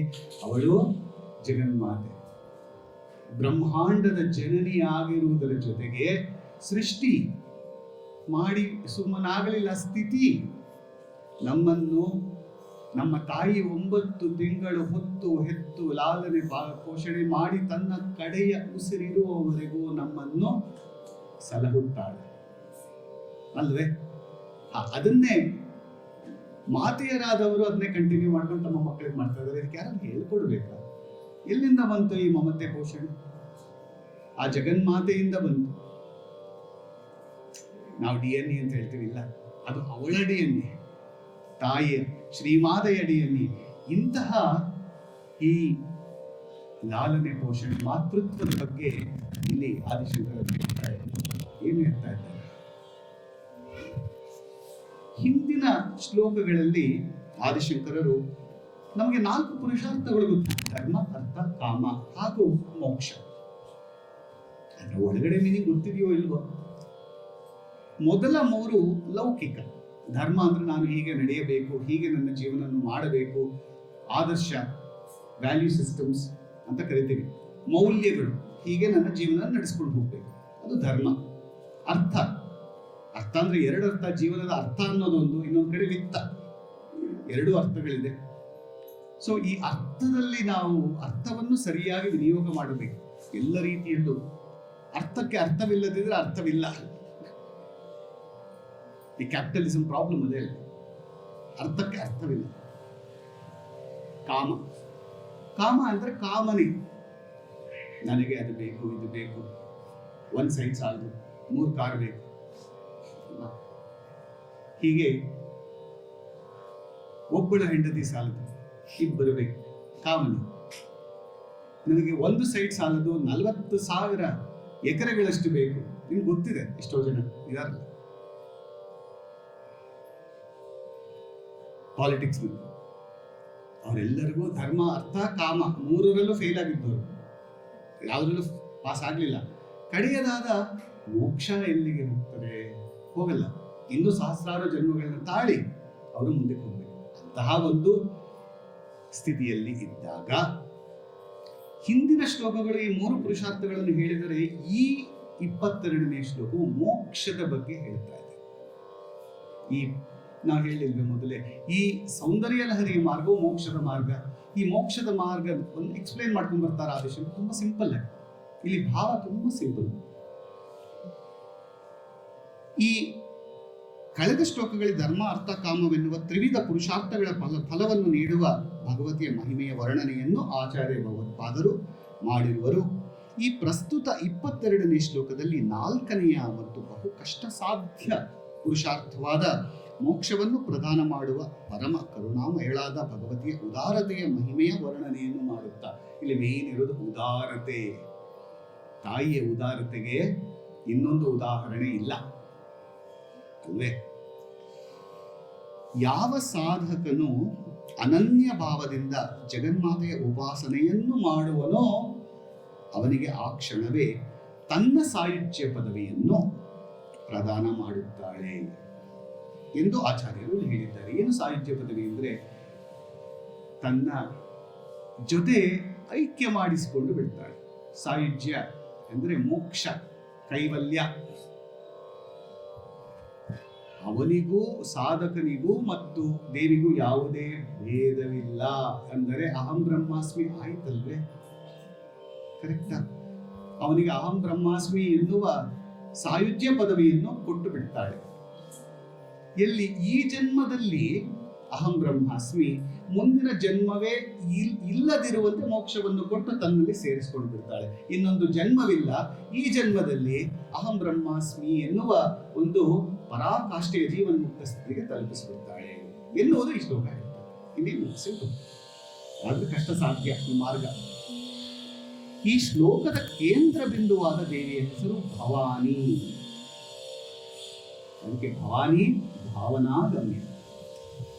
ಭಾವನೋಪನಿಷತ್ ಅಂತ ಒಂದು ಉಪನಿಷತ್ತಿದೆ. ಸಮಯಾಚಾರ, ಶ್ರೀವಿದ್ಯೆಯ ಸಮಯಾಚಾರದ ಅತ್ಯಂತ ಉನ್ನತವಾದ ಮಾರ್ಗವನ್ನು ಪ್ರತಿಪಾದಿಸುವ ಉಪನಿಷತ್ತು ಭಾವನೋಪನಿಷತ್ತು. ಇರಲಿ, ಭವ ಎಂದರೆ ಶಿವ ಮತ್ತು ಭವಾನಿ ಎಂದರೆ ಶಿವನ ಪತ್ನಿ. ಎಲ್ಲ ಜೀವಿಗಳಿಗೆ ಪ್ರಾಣ ನೀಡುವ ದೇವಿ, ಆದ್ದರಿಂದ ಅವಳಿಗೆ ಭವಾನಿ ಎನ್ನುವ ಹೆಸರಿದೆ. ದೇವಿಯು ತನ್ನ ಪತಿಯಾದ ಭವನನ್ನು ಅತಿಯಾಗಿ ಪ್ರೀತಿಸುವ ಕಾರಣ ಅವಳನ್ನು ಭವಾನಿ ಎಂದು ಕರೆಯುವ ಭಕ್ತರ ಮೇಲೆ ತನ್ನ ಅಪಾರ ದಯೆಯನ್ನು ಸುರಿಸುತ್ತಾಳೆ ಹಾಗೂ ಅವರಿಗೆ ತಕ್ಷಣ ಮೋಕ್ಷವನ್ನು ನೀಡುತ್ತಾಳೆ ಅಂತ ಈ ಶ್ಲೋಕ ಹೇಳ್ತಾ ಇದೆ. ಅದಿಷ್ಟು ಹೇಳಿದ್ರೆ ಸಾಲದು. ಏನ್ ಹೇಳ್ತಾ ಇದೆ ಈ ಶ್ಲೋಕ? ಭವಾನಿ ತ್ವಂ ದಾಸೆ ಮೈ ವಿತರ ದೃಷ್ಟಿಂ ಸಕರುಣಾಂ ಇತಿ ಸ್ತೋತುಂ ವಾಂಛನ್ ಕಥಯತಿ ಭವಾನಿಂ ತ್ವಮಿತಿ ಯಃ ತದೈವ ತ್ವಂ ತಸ್ಮೈ ದಿಶಸಿ ನಿಜ ಸಾಯುಜ್ಯ ಪದವೀಂ ಮುಕುಂದ ಬ್ರಹ್ಮೇಂದ್ರ ಸ್ಫುಟ ಮಕುಟ ನಿರಾಜಿತ ಪದ. ಇಲ್ಲಿ ಸಾಧಕ ಭಕ್ತನು, ಈ ಸಾಧಕ ಭಕ್ತ ಆಗ್ಬೇಕಾದ್ರೆ ಏನ್ ಆಗ್ಬೇಕು, ನಾವು ಎಷ್ಟು ಜನ್ಮದ ಪುಣ್ಯ ಮಾಡಿರ್ಬೇಕು ಅಂತ ಹೇಳಿದ್ದೀವಲ್ಲ, ಅಂತಹ ಒಬ್ಬ ಭಕ್ತ. ಆದರೆ ಅಂತ ಭಕ್ತ ಶಬರಿಯ ಮನಸ್ಸುಳ್ಳವನು, ಸಿಂಪಲ್. ಅಹಂಕಾರ ಇಲ್ವಲ್ಲ. ನನಗೂ ದೇವಿಗೂ ಯಾವ ಭೇದವೂ ಇಲ್ಲ ಎಂದು ತಿಳಿದುಕೊಂಡಿರುವ ರಮಣ ಮಹರ್ಷಿಗಳು ಸಂಪನ್ನವಾದ ನಮ್ಮ ರಾಮಕೃಷ್ಣ ಪರಮಹಂಸರಷ್ಟು ನಿರ್ಮಲ ಮನಸ್ಸಿನ ಸಾಧಕನು ತಾಯಿನ ಕೇಳ್ತಾ ಇದ್ದಾನೆ, ಅಮ್ಮ ತಾಯಿ, ನಿನ್ನ ಕರುಣಾಪೂರ್ಣವಾದ ಒಂದು ದೃಷ್ಟಿಯನ್ನು ನನ್ನ ಮೇಲೆ ಬೀರುತ್ತಾನೆ. ಅಷ್ಟೇ ಅವ್ನು ಕೇಳ್ತಾರೆ. ಅವನು ಸಾಯುಜ್ಯ ಪದವಿ ಮೋಕ್ಷ ಕೇಳ್ತಾ ಇಲ್ಲ. ಅವ್ನು ಕೇಳ್ತಾ ಇಲ್ಲ, ಅಮ್ಮ ನಂಗೆ ಹಶ್ವಾಗ್ತಾ ಇದೆ, ನನ್ನ ಕಡೆ ಒಂದ್ಸಲಿ ನೋಡು, ನಂಗೆ ಹಶ್ವಾಗ್ತಾ ಇದೆ ಅಂತ ಗೊತ್ತಾಗತ್ತೆ, ಅವಾಗ ಹಾಲು ಕೊಡು ನನಗೆ. ಅಷ್ಟೇ ತಾನೇ ತಾಯಿನ ಕೇಳೋದು ಮಗು. ಅಮ್ಮ ಅಂತ ಕೂತ್ಕೊಳ್ಳೋದು ಯಾಕೆ? ಅಮ್ಮ ತಿರುಗಿದ ತಕ್ಷಣ ಅದಕ್ಕೆ ನಗು ಅಂದ್ಬಿಡು, ಅಮ್ಮ ಹಾಲು ಕೊಡೋಕೆ ಮುಂಚೆ ಅಲ್ವಾ? ಸೊ ಹಾಗೆ ಸಾಧಕ ಭಕ್ತ ತಾಯಿ ಕಡೆ ನೋಡ್ಬಿಟ್ಟು, ಅಮ್ಮ ತ್ವಂ ದಾಸೆ, ನಿನ್ನ ದಾಸನಾದ ನನ್ನ ಮೇಲೆ ಮೈ ಇತರ ದೃಷ್ಟಿ ಸಕರು, ನಿನ್ನ ಕರುಣಾಪೂರ್ಣವಾದ ಒಂದೇ ಒಂದು ದೃಷ್ಟಿಯನ್ನು ಹರಿಸು ತಾಯಿ ಅಂತ ಅವ್ನು ಕೇಳ್ತಾ ಇದ್ದಾನೆ. ಅಷ್ಟೇ, ಅವ್ನು ಇನ್ನೇನು ಬೇಡ. ಆದ್ರೆ ತಾಯಿ ಏನ್ ಮಾಡ್ತಾಳೆ ಅಂತ ಗೊತ್ತಾ? ಕರುಣಾಮಯ ತಾಯಿ ಈ ಶ್ಲೋಕದ ಪ್ರಕಾರ ತಪ್ಪು ತಿಳ್ಕೊಂಡ್ಬಿಡ್ತಾಳೆ. ಏನಂತ ತಪ್ಪು ತಿಳ್ಕೊತಾ ಇದೆ ಅಂತೇಳಿ, ಅವನು ಸಾಯುಜ್ಯ ಪದವಿ ಕೇಳ್ತಾ ಇದ್ದಾನೆ, ಮೋಕ್ಷ ಕೇಳ್ತಾ ಇದ್ದಾನೆ ಅಂತ ತಪ್ಪು ತಿಳ್ಕೊಂಡು ಮೋಕ್ಷವನ್ನೇ ಕೊಟ್ಬಿಡ್ತಾನೆ. ಆದ್ರೆ ಎಲ್ಲಿದೆ ಈ ಪದದ ಅಂತರಾರ್ಥ ಅಂದರೆ, ಭವಾನಿ ತ್ವಂ ಎನ್ನುವ ಒಂದು ಪದದಲ್ಲಿ ಇದೆಲ್ಲ ಸೀಕ್ರೆಟ್. ಅವನು ಭವಾನಿ ತ್ವಂ ದಾಸೆ ಮೈ ವಿತರ ದೃಷ್ಟಿಂ ಸಕರುಣ ಅಂತ ಸೆಂಟೆನ್ಸ್ ಹೇಳ್ಬೇಕು ಅವನು. ಅಮ್ಮ ನನ್ಗೆ ಹಶ್ವಾಗ್ತಾ ಇದೆ, ಒಂದು ಲೋಟ ಹಾಲು ಕೊಡು ಅಂತ ಹೇಳ್ಬೇಕು ಮಗು. ಅಮ್ಮ ಏನು ಅದು ಹೇಳ, ಅಮ್ಮ ಒಂದ್ ಅಂದ್ರೆ ಸಾಕು, ತಾಯಿ ಮಗುಗೆ ಹಾಲು ತಂದು ಕೊಟ್ಬಿಟ್ಟು ಕುಡಿಸ್ಬಿಡ್ತಾರೆ ಅಲ್ವಾ? ಎಲ್ಲ ತಾಯಿ ಗೊತ್ತು ತಾನೆ. ಹಂಗೆ ಈ ತಾಯಿ ಅವನು ಒಂದ್ ಸೆಂಟೆನ್ಸ್ ಹೇಳಿಲ್ಲ, ಎರಡು ಪದ ಹೇಳ್ದ, ಭವಾನಿ ತ್ವಂ ಅಂತ ಹೇಳ್ದ. ಅಷ್ಟ್ರಲ್ಲಿ ತಾಯಿ ಬಂದು ಮೋಕ್ಷ ಕೊಟ್ಬಿಟ್ರು. ಯಾಕೆ ಅಂದರೆ ಇಲ್ಲಿ ಒಂದು ಚಮತ್ಕಾರ ಇದೆ. ಭವಾನಿ ತ್ವಂ ಅಂತ ಅವನು ಹೇಳ್ತಾ ಇದ್ದಾನೆ, ಅದಕ್ಕೆ ಇನ್ನೊಂದು ಅರ್ಥ ಇದೆ, ಭವಾನಿ ತ್ವಂ ಅಂತ. ಭವಾನಿ ತ್ವಂ ಸಪರೇಟ್ ಮಾಡಿದ್ರೆ ಭವಾನಿ ನೀನು ಅಂತ, ಅದನ್ನ ಜೊತೆಗೆ ಸೇರಿಸಿದ್ರೆ ಭವಾನಿತ್ವ ಅಂದರೆ ಶಿವತ್ವ, ವಿಷ್ಣುತ್ವ ಅಲ್ವಾ, ಬ್ರಹ್ಮತ್ವ. ಭವಾನಿತ್ವ ಅಂದ್ರೆ ಭವಾನಿಯ ಸ್ಥಿತಿಯೇ, ಅಂದ್ರೆ ಭವಾನಿ ಯಾವ ಸ್ಥಿತಿಯಲ್ಲಿದ್ದಾಳೋ ಅವಳು ಸಿಂಹಾಸನದ ಮೇಲೆ ಕೂತಿದ್ದು ಶ್ರೀಮತ್ ಸಿಂಹಾಸನೇಶ್ವರಿಯಾದಾಗ ಸಾಧಕನು ಕೂಡ ಅವಳಲ್ಲಿ ಒಂದಾಗ್ಬೇಕು. ಅದು ಭವಾನಿತ್ವ. ಅವನು ಭವಾನಿತ್ವಂ ಅಂತ ಕೇಳಿದಾಗ ಅವಳು ಭವಾನಿತ್ವಾನ ಕೇಳ್ತಾ ಇದ್ದಾನೆ ಭಕ್ತ ಅಂತ ಹೇಳಿ ತಿಳಿದು, ತಪ್ಪಾಗಿ ತಿಳಿದು ಮೋಕ್ಷಾನಿ ಕೊಟ್ಟು ಕೇಳಿದ್ದು ಪಾಪ ಇಷ್ಟೇ. ಒಂದು ಸಣ್ಣ ದೃಷ್ಟಿಯನ್ನು ತೋರಿಸುತ್ತಾಗಿ ನನಗೆ ಇನ್ನೇನು ಬೇಡ ನಿನ್ನಿಂದ ಅಂತ ಕೇಳ್ತಾ ಇದ್ದಾನೆ. ಅದು ಕೇಳಿ ಒಂದು ಸೆಂಟೆನ್ಸ್ ಕಂಪ್ಲೀಟ್ ಮಾಡಿಲ್ಲ, ಒಂದೇ ವರ್ಡ್ ಹೇಳಿದ್ದಾನೆ. ತಾಯಿ ತಪ್ಪು ತಿಳ್ಕೊಂಡು, ತಪ್ಪು ಕರೆಕ್ಟ್ ತಪ್ಪಲ್ಲ, ಅವಳ ಲೀಲೆ ಅದು. ಅವಳ ಲೀಲೆಯಿಂದ ಅವಳು ಭವಾನಿತ್ವವನ್ನೇ ಕೊಟ್ಟು ಬಿಟ್ಟಳು ಎನ್ನುವ ಎಂಥ ಪರಾಕಾಷ್ಠೆ ಇದೆ ಇಲ್ಲಿ. ಈ ಅಂದ್ರೆ ಭವಾನಿತ್ವ ಏನ್ ಹೇಳ್ತಾ ಇದೆ, ಅಹಂ ಬ್ರಹ್ಮಾಸ್ಮಿ ಎನ್ನುವ ಸಾಯುಜ್ಯ ಪದವಿನ ಅವಳು ಕೊಡ್ತಾಳೆ ಎಂದಾಗ ಈ ಶ್ಲೋಕವನ್ನು, ಸೌಂದರ್ಯಲಹರಿ ಶ್ಲೋಕವನ್ನು ನಮಗೆ 4 ಮಹಾವಾಕ್ಯಗಳು ಬಿತ್ತು. ಅಹಂ ಬ್ರಹ್ಮಾಸ್ಮಿ ಅಲ್ವಾ? ಹಾಗೆ 4 ಮಹಾವಾಕ್ಯಗಳಿದೆ. ಇದನ್ನ 5ನೇ ಮಹಾವಾಕ್ಯ ಅಂತ ಕರೆದಿದ್ದಾರೆ. ಯಾವುದನ್ನ? ಭವಾನಿತ್ವಂ ಎನ್ನುವ ಈ ಪದವನ್ನು ವೇದಾಂತದಲ್ಲಿರುವ 4 ಮಹಾವಾಕ್ಯಗಳು, 4 ವೇದಗಳಿಂದ ಬಂದಿರುವ ಮಹಾವಾಕ್ಯಗಳಿಗೆ ಸಮ ಅಂತ ಕರೆದಿದ್ದರಿಂದ ಈ ಶ್ಲೋಕವು ಸೌಂದರ್ಯಲಹರಿಯ ಹೃದಯ. ಹಾಗೂ ಮೋಕ್ಷಕ್ಕೆ ಏನು ಬೇಡ ಅಮ್ಮ ತಾಯಿ ಅಂತ ಭಕ್ತಿಯಿಂದ ಮಗುವಿನ ರೂಪದಲ್ಲಿ ತಾಯಿಯನ್ನು ಪ್ರಾರ್ಥನೆ ಮಾಡಿ, ಮಗು ಯಾವ ಇನ್ನೋಸೆನ್ಸ್ ಇಂದ ತಾಯಿಯನ್ನು ಪ್ರಾರ್ಥನೆ ಮಾಡುತ್ತೋ ಹಾಗೆ ಮಾಡು ಎನ್ನುವುದು ಇದರ ಅಂತರಾರ್ಥ.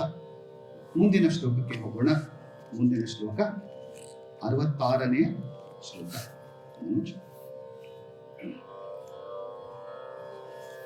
ಈ ಶ್ಲೋಕವು ಶುಭಪಂಚವರಾಳಿ ರಾಗದಲ್ಲಿ ಬದ್ಧವಾಗಿದೆ.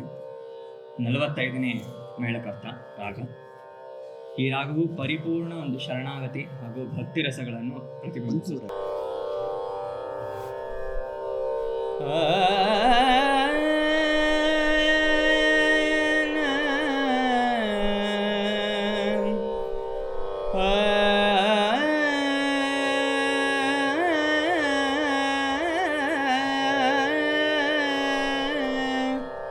ತದರಿನ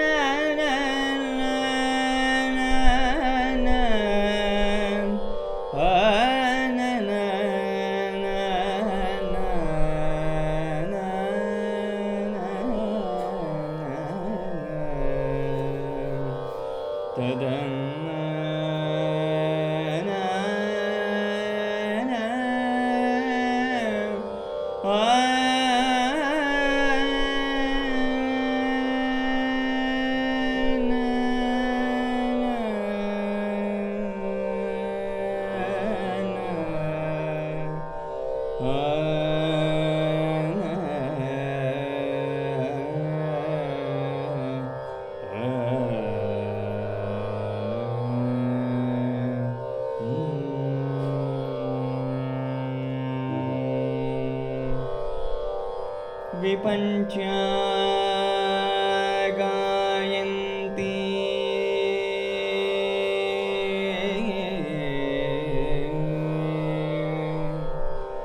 विपञ्चा गायन्ति विविधमपदानं पशुपते त्वयारब्धे वक्तुं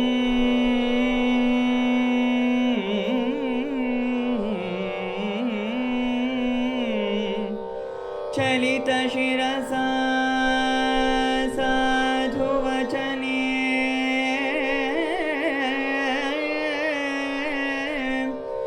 चलितशिरसा साधुवचने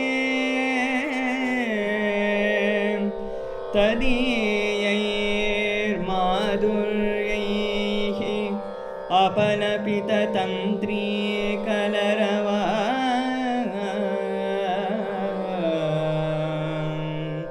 निजां वीणां वाणी निजां वीणां वाणी निजां वीणां वाणी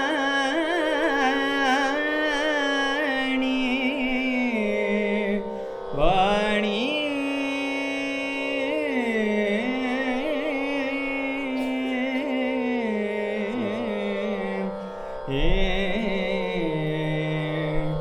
निचुलयति चोलेन निभृतं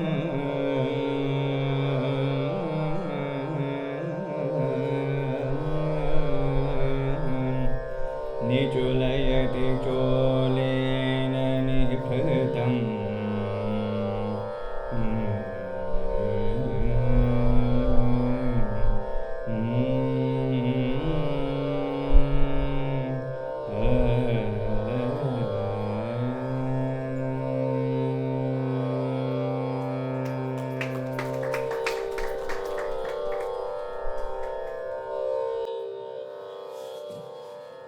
ತುಂಬ ಶಾಂತ ರಸ.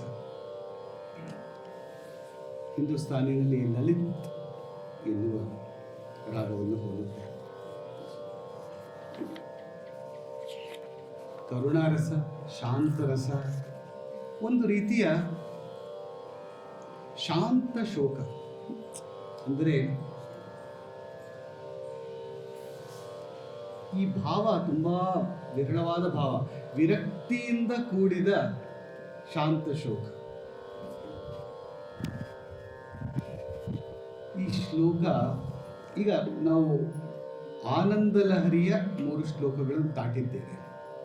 ಆನಂದ ಲಹರಿ ಮೊದಲ 41 ಶ್ಲೋಕಗಳು, ಈಗ ನಾವು 66ನೇ ಶ್ಲೋಕಕ್ಕೆ ಬಂದಿದ್ದೇವೆ.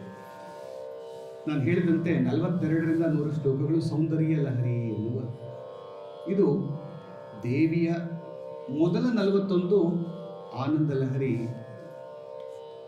ನಮ್ಮ ಬ್ರಹ್ಮಾಂಡ ಹಾಗೂ ಪಿಂಡಾಂಡ ಎರಡರ ನಿರ್ಗುಣ ಸ್ವರೂಪವನ್ನು ಹೇಳುವಂತಹದ್ದು. ಅಂದರೆ ನಮಗೂ ಕೂಡ ನಿರ್ಗುಣ ಸ್ವರೂಪವಿದೆ, ನಮಗೂ ಕೂಡ ಸಗುಣ ಸ್ವರೂಪ ಅಲ್ವಾ? ಸೊ ನಮ್ಮ ಆತ್ಮಸ್ವರೂಪ ಅಂದರೆ ನಾನು ನನ್ನ ಮೋಕ್ಷ ಸ್ಥಿತಿಗೆ ತಲುಪಲು ಬೇಕಾದ, ಸಮಾಧಿ ಯೋಗಕ್ಕೆ ಹೋಗಲು ಬೇಕಾದ, ತುರಿಯಾತೀತಕ್ಕೆ ಹೋಗಲು ಬೇಕಾದ ಒಂದು ಮಾರ್ಗವನ್ನು ಸೂಚಿಸುವ ಯಾವ ಪಥವಿದೆಯೋ ಅದು ಮೊದಲ 41 ಶ್ಲೋಕಗಳಾದ ಸೌಂದರ್ಯ ಲಹರಿ. ಇದರಲ್ಲಿ ಕುಂಡಲಿನಿ ಮಾರ್ಗ, ರಾಜಯೋಗ ಮಾರ್ಗವನ್ನು ಹೇಳಿ ಸಹಸ್ರಾರದಲ್ಲಿ ಹೋಗಿ ನಾನು ಸಾಧಕನಾದವನು ಹೇಗೆ ದೇವಿಯ ಆರಾಧನೆಯನ್ನು ಮಾಡಬೇಕು ಅಂತ ಹೇಳಿದೆ. ಆದರೆ ಒಂದು ಪ್ರಶ್ನೆ ಬರುತ್ತೆ, ಇದು ಪ್ರಶ್ನೆ ಬಂದಿರುತ್ತೆ ಕೆಲವರು ಬಂದಿರಲ್ಲ. ಮೊದಲ 41 ಶ್ಲೋಕಗಳು ನಿರ್ಗುಣ ಹೇಳಿ ಮತ್ತೆ ಸಗುಣಕ್ಕೆ ಹಾಕೋದ್ರ ಅವಶ್ಯಕ. ಸಾಮಾನ್ಯವಾಗಿ ನಾವು ಸಗುಣದಿಂದ ನಿರ್ಗುಣಕ್ಕೆ ತಾನೇ ಹೋಗೋದು. ಎಷ್ಟೋ ಜನ್ಮಗಳು ಸಗುಣ ಪೂಜೆ ಮಾಡ್ತೀವಿ, ಆಮೇಲೆ ನಿರ್ಗುಣಕ್ಕೆ ಹೋಗ್ತೀವಿ. ಆದರೆ ಮೊದಲ 41 ನಿರ್ಗುಣ ಮಾಡಿ ಆಮೇಲೆ ಸಗುಣಕ್ಕೆ ಹಾಕೋದ್ರ ಅವಶ್ಯಕ. ಇದು ಸಗುಣವೇ ಅಥವಾ ನಿರ್ಗುಣದ ಪರಾಕಾಷ್ಠೆಯೇ? ಸಮಾಧಿಗೆ ಹೋಗಿ ತಲುಪಿದ ಮೇಲೆ ಜೀವನ್ಮುಕ್ತನಿಗೆ ಬೇಕಾ ಸಗುಣ? ಅಂದರೆ ಜೀವನ್ಮುಕ್ತನಾದವನು ಹೇಗೆ ತಾಯಿಯ ಸೌಂದರ್ಯವನ್ನು ತನ್ನ ದಿವ್ಯ ದೃಷ್ಟಿಯಲ್ಲಿ ಅವನು ಅನುಭವಿಸ್ತಾನೆ. ಅವಳ ಕಾಸ್ಮಿಕ್ ಸೌಂದರ್ಯ, ಬ್ರಹ್ಮಾಂಡ ರೂಪದ ಸೌಂದರ್ಯ. ಅಂದ್ರೆ ನಮಗೆ ಗೊತ್ತು ಭಗವದ್ಗೀತೆಯಲ್ಲಿ ವಿಶ್ವರೂಪ ದರ್ಶನ. ಆ ಒಂದು ವಿಶ್ವರೂಪ ದರ್ಶನದ ಒಂದು ಪರಾಕಾಷ್ಠೆಯ ಇದು ಎಲ್ಲರಿಗೂ ಆಗುವುದಿಲ್ಲ. ಯಾರು ಜೀವನ್ಮುಕ್ತರೋ ಅವರು ಸೌಂದರ್ಯ ಲಹರಿಯನ್ನು 42ನೇ ಶ್ಲೋಕದಿಂದ ಅನುಭವಿಸೋದಕ್ಕೆ ಅವರು ಅರ್ಹರು. ನಮಗೆ ಇದು ಸಾಮಾನ್ಯವಾಗಿ ಅರ್ಥವಾಗುವುದಿಲ್ಲ. ಅದಕ್ಕೆ ಸೌಂದರ್ಯ ಲಹರಿ ತಪ್ಪು ತಿಳ್ಕೊಳ್ಳೋದು ಬೇಕಾದಷ್ಟು ಹೇಳ್ತಾರೆ. ಎಸ್ಪೆಷಲಿ 2ನೇ ಭಾಗ. ಇಲ್ಲಿ ದೇವಿಯ ಕೇಶಾದಿಪಾದಾಂತದ ವರ್ಣನೆ. ತಾಯಿಯನ್ನು ಸಾಧಕನು ಸಹಸ್ರಾರ ಚಕ್ರದಲ್ಲಿ ಸ್ಥಾಪಿತ ಮಾಡಿದ ಮೇಲೆ ಅವಳ ನಿವಾಸವೂ ಅಲ್ಲಿ ಇದೆ ಎಂದ ಮೇಲೆ ಅಲ್ಲಿ ಇದ್ದಾಳಲ್ವೇ ತಲೆಯ ಮೇಲರು. 41 ಶ್ಲೋಕಗಳು ಅಲ್ಲಿಗೆ ಬಂದು ನಿಂತ್ಕೊಳ್ಳುತ್ತೆ. ಅಲ್ಲಿಂದ ಅಮ್ಮ ತಾಯಿ ನೀನು ಹೀಗಿದ್ದೀಯ, ನಿನ್ನ ವರ್ಣನೆ ಹೀಗಿದೆಯಾ? ಇದು ದಿವ್ಯ ದೃಷ್ಟಿಗೂ ಮೀರಿದ್ದು. ಸಹಸ್ರಾರ ಚಕ್ರದಲ್ಲಿ ಯಾವ ದಿವ್ಯ ದೃಷ್ಟಿ ಇದೆ? ಇದು ಚಕ್ಷುಗೂ ಆಜ್ಞಾ ಚಕ್ರಕ್ಕೂ ಮೀರಿದ್ದಲ್ವಾ ಸಹಸ್ರಾರ? ಅಲ್ಲಿಗೂ ಸಿಗೋದಿಲ್ಲ, ಕೇವಲ ಜ್ಞಾನಕ್ಕೆ ಮಾತ್ರ ಸಿಗುತ್ತೆ. ಅದಕ್ಕೆ ಇದು ಜ್ಞಾನಾನಂದ ಲಹರಿ. ಆ ಜ್ಞಾನದ ರೂಪದಲ್ಲಿ ಅವಳು ನನಗೆ ಲಹರಿಯಾಗಿ ಆನಂದ ರೂಪದಲ್ಲಿ ಕೊಡ್ತಾ ಇದ್ದಾಳೆ. ಸ್ವಲ್ಪ ಈ ಆನಂದದ ಗ್ಲಿಮ್ಸ್ ಇವತ್ತು ಸಿಕ್ತು. ಈ ಜ್ಞಾನ ಸಿಗ್ತಾ ಇದ್ದಂಗೆ ಅದರ ಆನಂದ ಸಿಗುತ್ತಲ್ಲ, ಆ ಆನಂದದಲ್ಲಿ ಅವಳ ಕೇಶಾದಿ ಪಾದಾಂತದ ವರ್ಣನೆ ಮಾಡ್ಕೊಂಡು ಬರ್ತಾ 66ನೇ ಶ್ಲೋಕಕ್ಕೆ ಬಂದಾಗ ಅವಳ ತಾಯಿಯ ಬಾಯಿ, ಅವಳ ನಾಲಿಗೆ, ತಾಯಿಯ ನಾಲಿಗೆಯಲ್ಲಿ ಯಾರಿದ್ದಾರೆ? ಸರಸ್ವತಿಯೇ ಇದ್ದಾಳೆ, ಸಾಕ್ಷಾತ್ ಸರಸ್ವತಿ. ಆ ಶ್ಲೋಕಗಳು ಬರುತ್ತೆ ಕೆಲವು. ಆ ಶ್ಲೋಕ ಬಂದಾಗ ಈ ಸಂದರ್ಭದಲ್ಲಿ ಏನಾಗ್ತಾ ಇದೆ, ನಾವು ಸರಸ್ವತಿಯನ್ನ ವಾಣಿ ಅಂತ ಕರಿತೇವೆ. ಸರಸ್ವತಿ ಪೂಜೆ ಮಾಡಿದಾಗ ಏನು ಮಾಡ್ತೀವಿ? ಅವಳ ಪುಸ್ತಕಗಳನ್ನು ತೆಗೆದುಕೊಂಡು ನಾವು ಪೂಜೆ ಮಾಡಿ, ಅಮ್ಮ ತಾಯಿ ನನಗೆ ಸರಸ್ವತಿಯಾದ ನೀನು ನನಗೆ ವಿದ್ಯಾ ಬುದ್ಧಿಯನ್ನು ಕೊಡು ಅಂತ ಕೇಳ್ತೀವಿ. ಆದರೆ ಸರಸ್ವತಿಯ ಗಂಡ ಯಾರು? ಚತುರ್ಮುಖ ಬ್ರಹ್ಮ. ಚತುರ್ಮುಖ ಬ್ರಹ್ಮ ತ್ರಿಮೂರ್ತಿಗಳಿಗೂ ತಾಯಿಯಾದವಳು. ಅವಳು ಸೋರ್ಸ್, ಸರಸ್ವತಿಗೂ ಸೋರ್ಸ್ ಅವಳು ಅಲ್ವಾ? ತಾಯಿ ಲಲಿತಾ ತ್ರಿಪುರ ಸುಂದರಿಯಿಂದ ಬ್ರಹ್ಮಾಂಡವು ಹುಟ್ಟಿ ತ್ರಿಮೂರ್ತಿಗಳು ಹುಟ್ಟಿದ ಮೇಲೆ ಬ್ರಹ್ಮನ ಪುತ್ರಿಯಾದ ಸರಸ್ವತಿಯನ್ನು ಮದುವೆ ಮಾಡಿಕೊಂಡರು. ಕರೆಕ್ಟ್ ಅಲ್ಲ ಪುರಾಣ ಪ್ರಕಾರ? ಸೊ ಹಾಗೆ ಸರಸ್ವತಿಯ ಮೂಲ ತಾಯಿ ಜನನಿ. ಆ ಒಂದು ಕಾನ್ವರ್ಸೇಷನ್ ಇಲ್ಲಿ ಬಂದಿದೆ ಈ ಶ್ಲೋಕದಲ್ಲಿ. ಏನು ಹೇಳ್ತಾ ಇದ್ದಾರೆ? ಈ ಪ್ರಸ್ತುತ 66ನೇ ಶ್ಲೋಕದಲ್ಲಿ ಭಗವತ್ಪಾದರು ಜಗದಂಬೆಯಾದ ಲಲಿತಾ ಪರಮೇಶ್ವರಿಯ ವಾಣಿಯ ಅಪ್ರತಿಮ ಮಧುರತೆಯನ್ನು ಕಾವ್ಯಾತ್ಮಕವಾಗಿ ಚಿತ್ರಣ ಮಾಡಿದ್ದಾರೆ. ಆಚಾರ್ಯರು ಈ ಶ್ಲೋಕದಲ್ಲಿ ಭಗವತಿಯ ದಿವ್ಯ ನಾದದ ಆಳವಾದ ಮಧುರತೆಯನ್ನು ವಿವರಿಸಲು ಸರಸ್ವತಿಯ ಉದಾಹರಣೆಯನ್ನು ಬಳಸಿದ್ದಾರೆ. ಸರಸ್ವತಿ ದೇವಿಯು ನಮಗೆ ಗೊತ್ತಿರೋ ಹಾಗೆ ಜ್ಞಾನ, ವಾಗ್ವೈಖರಿ ಮತ್ತು ಸಂಗೀತದ ಅಧಿಷ್ಠ ರೂಪಿಣಿಯಾಗಿರುವಳು, ಅಧಿಷ್ಠಾತ್ರಿಯಾಗಿರುವಳು. ತನ್ನ ವಿಪಂಚಿ ಎನ್ನುವ ವೀಣೆಯ ಮೂಲಕ ಪಶುಪತಿಯಾದ ಶಿವನ ಮಹಾಚರಿತ್ರೆಗಳನ್ನು, ಯಾವುದು ಎಕ್ಸಾಂಪಲ್ ತ್ರಿಪುರ ವಿಜಯ, ದಕ್ಷ ಯಜ್ಞ ವಿನಾಶ, ಅವನ ವಿಷಪಾನದ ಅಮೃತ ಮಥನ ಕಾಲದಲ್ಲಿ ಅವನ ಕಾಲಕೂಟವೆನ್ನುವ ವಿಷಪಾನದ ಚರಿತ್ರೆ, ಗಜಾಸುರನ ವಧೆ ಮತ್ತು ಇತರ ದಿವ್ಯ ಲೀಲಾ ವೈಭವಗಳನ್ನು ಭಾವಪೂರ್ಣವಾಗಿ ಭಗವತಿಯ ಮುಂದೆ ಸರಸ್ವತಿಯು ಹಾಡುತ್ತಾ ಇದ್ದಾಳೆ ಎನ್ನುವ ಪ್ರಸಂಗ ಇಲ್ಲಿ. ಆ ಹಾಡನ್ನು ಆಲಿಸುತ್ತಿರುವ ಲಲಿತಾಂಬಿಕೆಯು ಪರಮಾನಂದದಿಂದ ಪ್ರಚೋದಿತಳಾಗಿ ತನ್ನ ತಲೆಯನ್ನು ನಿಧಾನವಾಗಿ ಅಲುಗಾಡಿಸುತ್ತಾ ಸಾಧು ಸಾಧು ಭೇಷ್ ಅಂತ ಸರಸ್ವತಿ ಹೇಳ್ತಾಳಂತೆ ಎನ್ನುವ ಪ್ರಶಂಸೆಯ ಮಾತುಗಳನ್ನು ಆಡುತ್ತಿದ್ದಾಳೆ. ಆದರೆ ಇಲ್ಲಿ ಅದ್ಭುತವೇನೆಂದರೆ ಮಾತೆಯ ಈ ಪ್ರಶಂಸೆಯ ಶಬ್ದಗಳು ಎಷ್ಟು ಮಧುರವಾಗಿರುತ್ತವೆ ಎಂದರೆ ಅವು ಅಮೃತಧಾರೆಗಳಂತೆ ಹರಿಯುತ್ತಾ ಸರಸ್ವತಿಯ ವೀಣೆಯ ನಾದವನ್ನೇ ನಿಲ್ಲಿಸಿಬಿಡುತ್ತವೆ. ಮಾತೆಯ ತುಟಿಗಳಿಂದ ಹೊರಹೊಮ್ಮುವ ಪ್ರತಿಯೊಂದು ಸವಿಯಾದ ಅಕ್ಷರವು ನಾದ ಬ್ರಹ್ಮ ಸ್ವರೂಪವಾಗಿದ್ದು ಅದರಲ್ಲಿ ಶಬ್ದ, ಸ್ಪಂದನ ಮತ್ತು ಚೈತನ್ಯಗಳ ಸಮಗ್ರ ಐಕ್ಯದ ಪರಿಪೂರ್ಣತೆ ಇರುವುದು. ಜಗದಂಬೆಯ ವಾಣಿಯ ಈ ಅಪರಿಮಿತ ಸೌಂದರ್ಯದ ಮುಂದೆ ತನ್ನ ವೀಣೆಯ ನಾದವು ಅಲ್ಪವೆಂದು ಅರಿತ ಸರಸ್ವತಿಯು ವಿನಯಪೂರ್ವಕವಾಗಿ ತನ್ನ ವೀಣೆಯನ್ನು ತನ್ನ ಸೀರೆಯ ಸೆರಗಿನಿಂದ ಮುಚ್ಚಿಬಿಡುತ್ತಾಳೆ. ಈ ದೃಶ್ಯವು ದೇವಿಯ ವಾಣಿಯ ಪರಮೋನ್ನತ ಸ್ಥಾನವನ್ನು ಮತ್ತು ಅವಳ ನಾದ ಬ್ರಹ್ಮದ ಪೂರ್ಣ ತತ್ವವನ್ನು ಚಿತ್ರಣ ಮಾಡುತ್ತದೆ. ಸರಸ್ವತಿಯ ವೀಣೆಯ ನಾದವು ಮಾತೆಯ ನಾದದ ಪ್ರತಿಫಲ ಮಾತ್ರ. ಇಟ್ಸ್ ಎ ರಿಫ್ಲೆಕ್ಷನ್ ಆಫ್ ದೇವಿಯ ನಾದದ ಪ್ರತಿಫಲ ಪ್ರತಿಬಿಂಬ ಮಾತ್ರ ಅಥವಾ ಪ್ರತಿಫಲ ಮಾತ್ರ ಈ ಸರಸ್ವತಿಯ ವೀಣೆಯ ನಾದ ಎನ್ನುವ ಚಿಂತನೆಯು ಇಲ್ಲಿ ಅಡಗಿದೆ. ಈ ಶ್ಲೋಕವು ಶಬ್ದದ ಆದ್ಯತೆಯ ತತ್ವವನ್ನು ಸಾರುತ್ತಾ ನಾದ, ವಾಣಿ, ವಾಕ್ಯ ಮತ್ತು ವಾಗ್ದೇವತೆಗಳು, ಯಾರು ವಶಿನ್ಯಾದಿ ವಾಗ್ದೇವತೆಗಳು, ಅವರ ಪರಮ ಮೂಲವೇ ಪರಾಶಕ್ತಿ ಎನ್ನುವ ಸತ್ಯವನ್ನು ಆಚಾರ್ಯರು ಕಾವ್ಯ ಮಾಧುರ್ಯ ರೂಪದಲ್ಲಿ ಈ ಶ್ಲೋಕದ ಮೂಲಕ ಪ್ರಸ್ತುತಪಡಿಸಿದ್ದಾರೆ. ಭಾವಾರ್ಥ ಹೇಳ್ತೇನೆ. ಹೇ ಭಗವತಿ, ಸರಸ್ವತಿ ದೇವಿಯು ಭಗವಾನ್ ಶಿವನ ತ್ರಿಪುರ ವಿಜಯ ಮುಂತಾದ ಮಹಾಚರಿತ್ರೆಗಳನ್ನು ವೀಣೆಯ ಸ್ವರಗಳಲ್ಲಿ ಹಾಡಲು ಪ್ರಾರಂಭಿಸಿದಾಗ ನೀನು ಸಂತೋಷಗೊಂಡು ನಿನ್ನ ಶಿರವನ್ನು ಸ್ವಲ್ಪವೇ ಅಲುಗಾಡಿಸುತ್ತಾ ಪ್ರಶಂಸೆಯ ಕೆಲವೊಂದು ಮಾತುಗಳನ್ನು ಹೇಳಲು ಪ್ರಾರಂಭಿಸುತ್ತೀಯೇ. ಆದರೆ ನಿನ್ನ ವಾಣಿಯ ಮಧುರತೆಯ ಮುಂದೆ ತನ್ನ ವೀಣೆಯ ಸ್ವರಗಳು ಮಂದವಾಗಿ ಬಿಟ್ಟವು ಎಂದು ಸರಸ್ವತಿಯು ಭಾವಿಸಿ ಅವಳು ನಾಚಿಕೆಯಿಂದ ಮತ್ತು ವಿನಯದಿಂದ ತನ್ನ ವೀಣೆಯನ್ನು ತನ್ನ ಸೀರೆಯ ಸೆರಗಿನಿಂದ ಗುಟ್ಟಾಗಿ ಮುಚ್ಚಿಕೊಳ್ಳುತ್ತಾಳೆ. ಸರಸ್ವತಿಯೇ ಮೌನವಾಗಿ ಬಿಟ್ಟಳು ಎನ್ನುವ ಒಂದು ಭಾವವನ್ನು ಈ ಶ್ಲೋಕವು ಹೇಳ್ತಾ, ತಾಯಿಯ ವಾಕ್ ಸ್ವರೂಪ ಬೇಕಾದರೆ ಸೌಂದರ್ಯ ಲಹರಿಯ ಮೊರೆ ಹೋಗದೆ ಬೇರೆ ಗದ್ಯಂತರವಿಲ್ಲ ನಮಗೆ ಎನ್ನುವ ಒಂದು ಪ್ರಚೋದನೆಯನ್ನು ನಮಗೆ ಕೊಡ್ತಾ ಇದೆ. ಈಗ ಇಲ್ಲಿಂದ ಮುಂದೆ ಸಾಗೋಣ. ಕಡೆ ಶ್ಲೋಕ 84ನೇ ಶ್ಲೋಕ.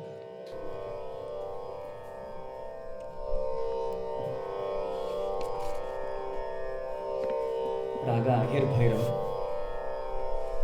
ಕರುಣಾರಸ ಹಾಗೆ ಭಕ್ತಿರಸಪೂರ್ಣವಾದ ರಾಗ.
दधति तव यौ शेखरतया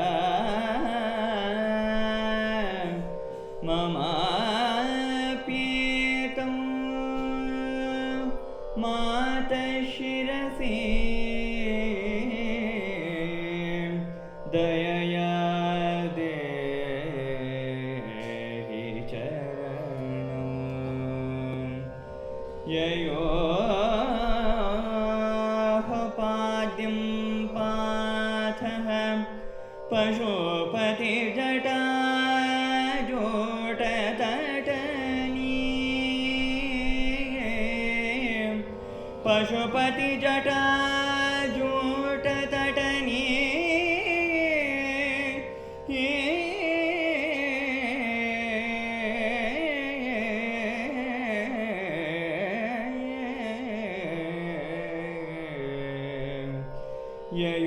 ययोर्लाक्षा लक्ष्मीः अरुणहरिचूडामणिरुचिः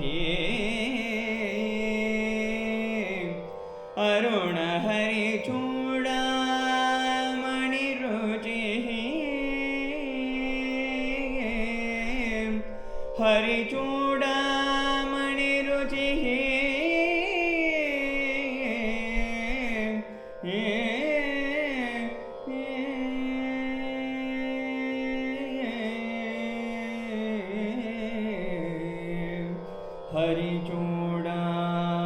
हरिचूडामणिरुचिः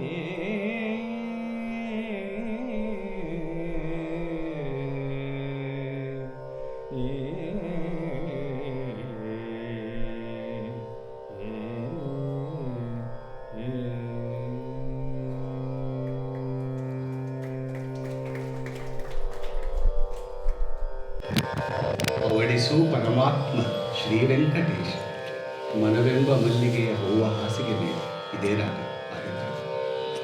ಯಾವ ಭಾವ ತಂದು ಕೊಟ್ಟು ಅನ್ಸುತ್ತೆ. ಈ ಶ್ಲೋಕ ದೇವಿಗೆ ಕಡೆಗೆ ಬರುವುದು ಕೇಶಾದಿ ಪಾದ ಅಂತ ಅಂದಾಗ ದೇವಿಯ ಪಾದಗಳ ವರ್ಣನೆ ಹಾಗೂ ಅದರ ಮಹಿಮೆಯನ್ನು ವರ್ಣಿಸುವ ದೇವಿಯ ಪಾದಗಳ ಮಹಿಮೆಯನ್ನು ವರ್ಣಿಸಬೇಕಾದ್ರೆ ಇದಕ್ಕೊಂದು ಎಕ್ಸಾಂಪಲ್ ಕೊಡಬೇಕಾಗುತ್ತೆ. ಹೇಗಿದೆ ದೇವಿಯ ಪಾದ?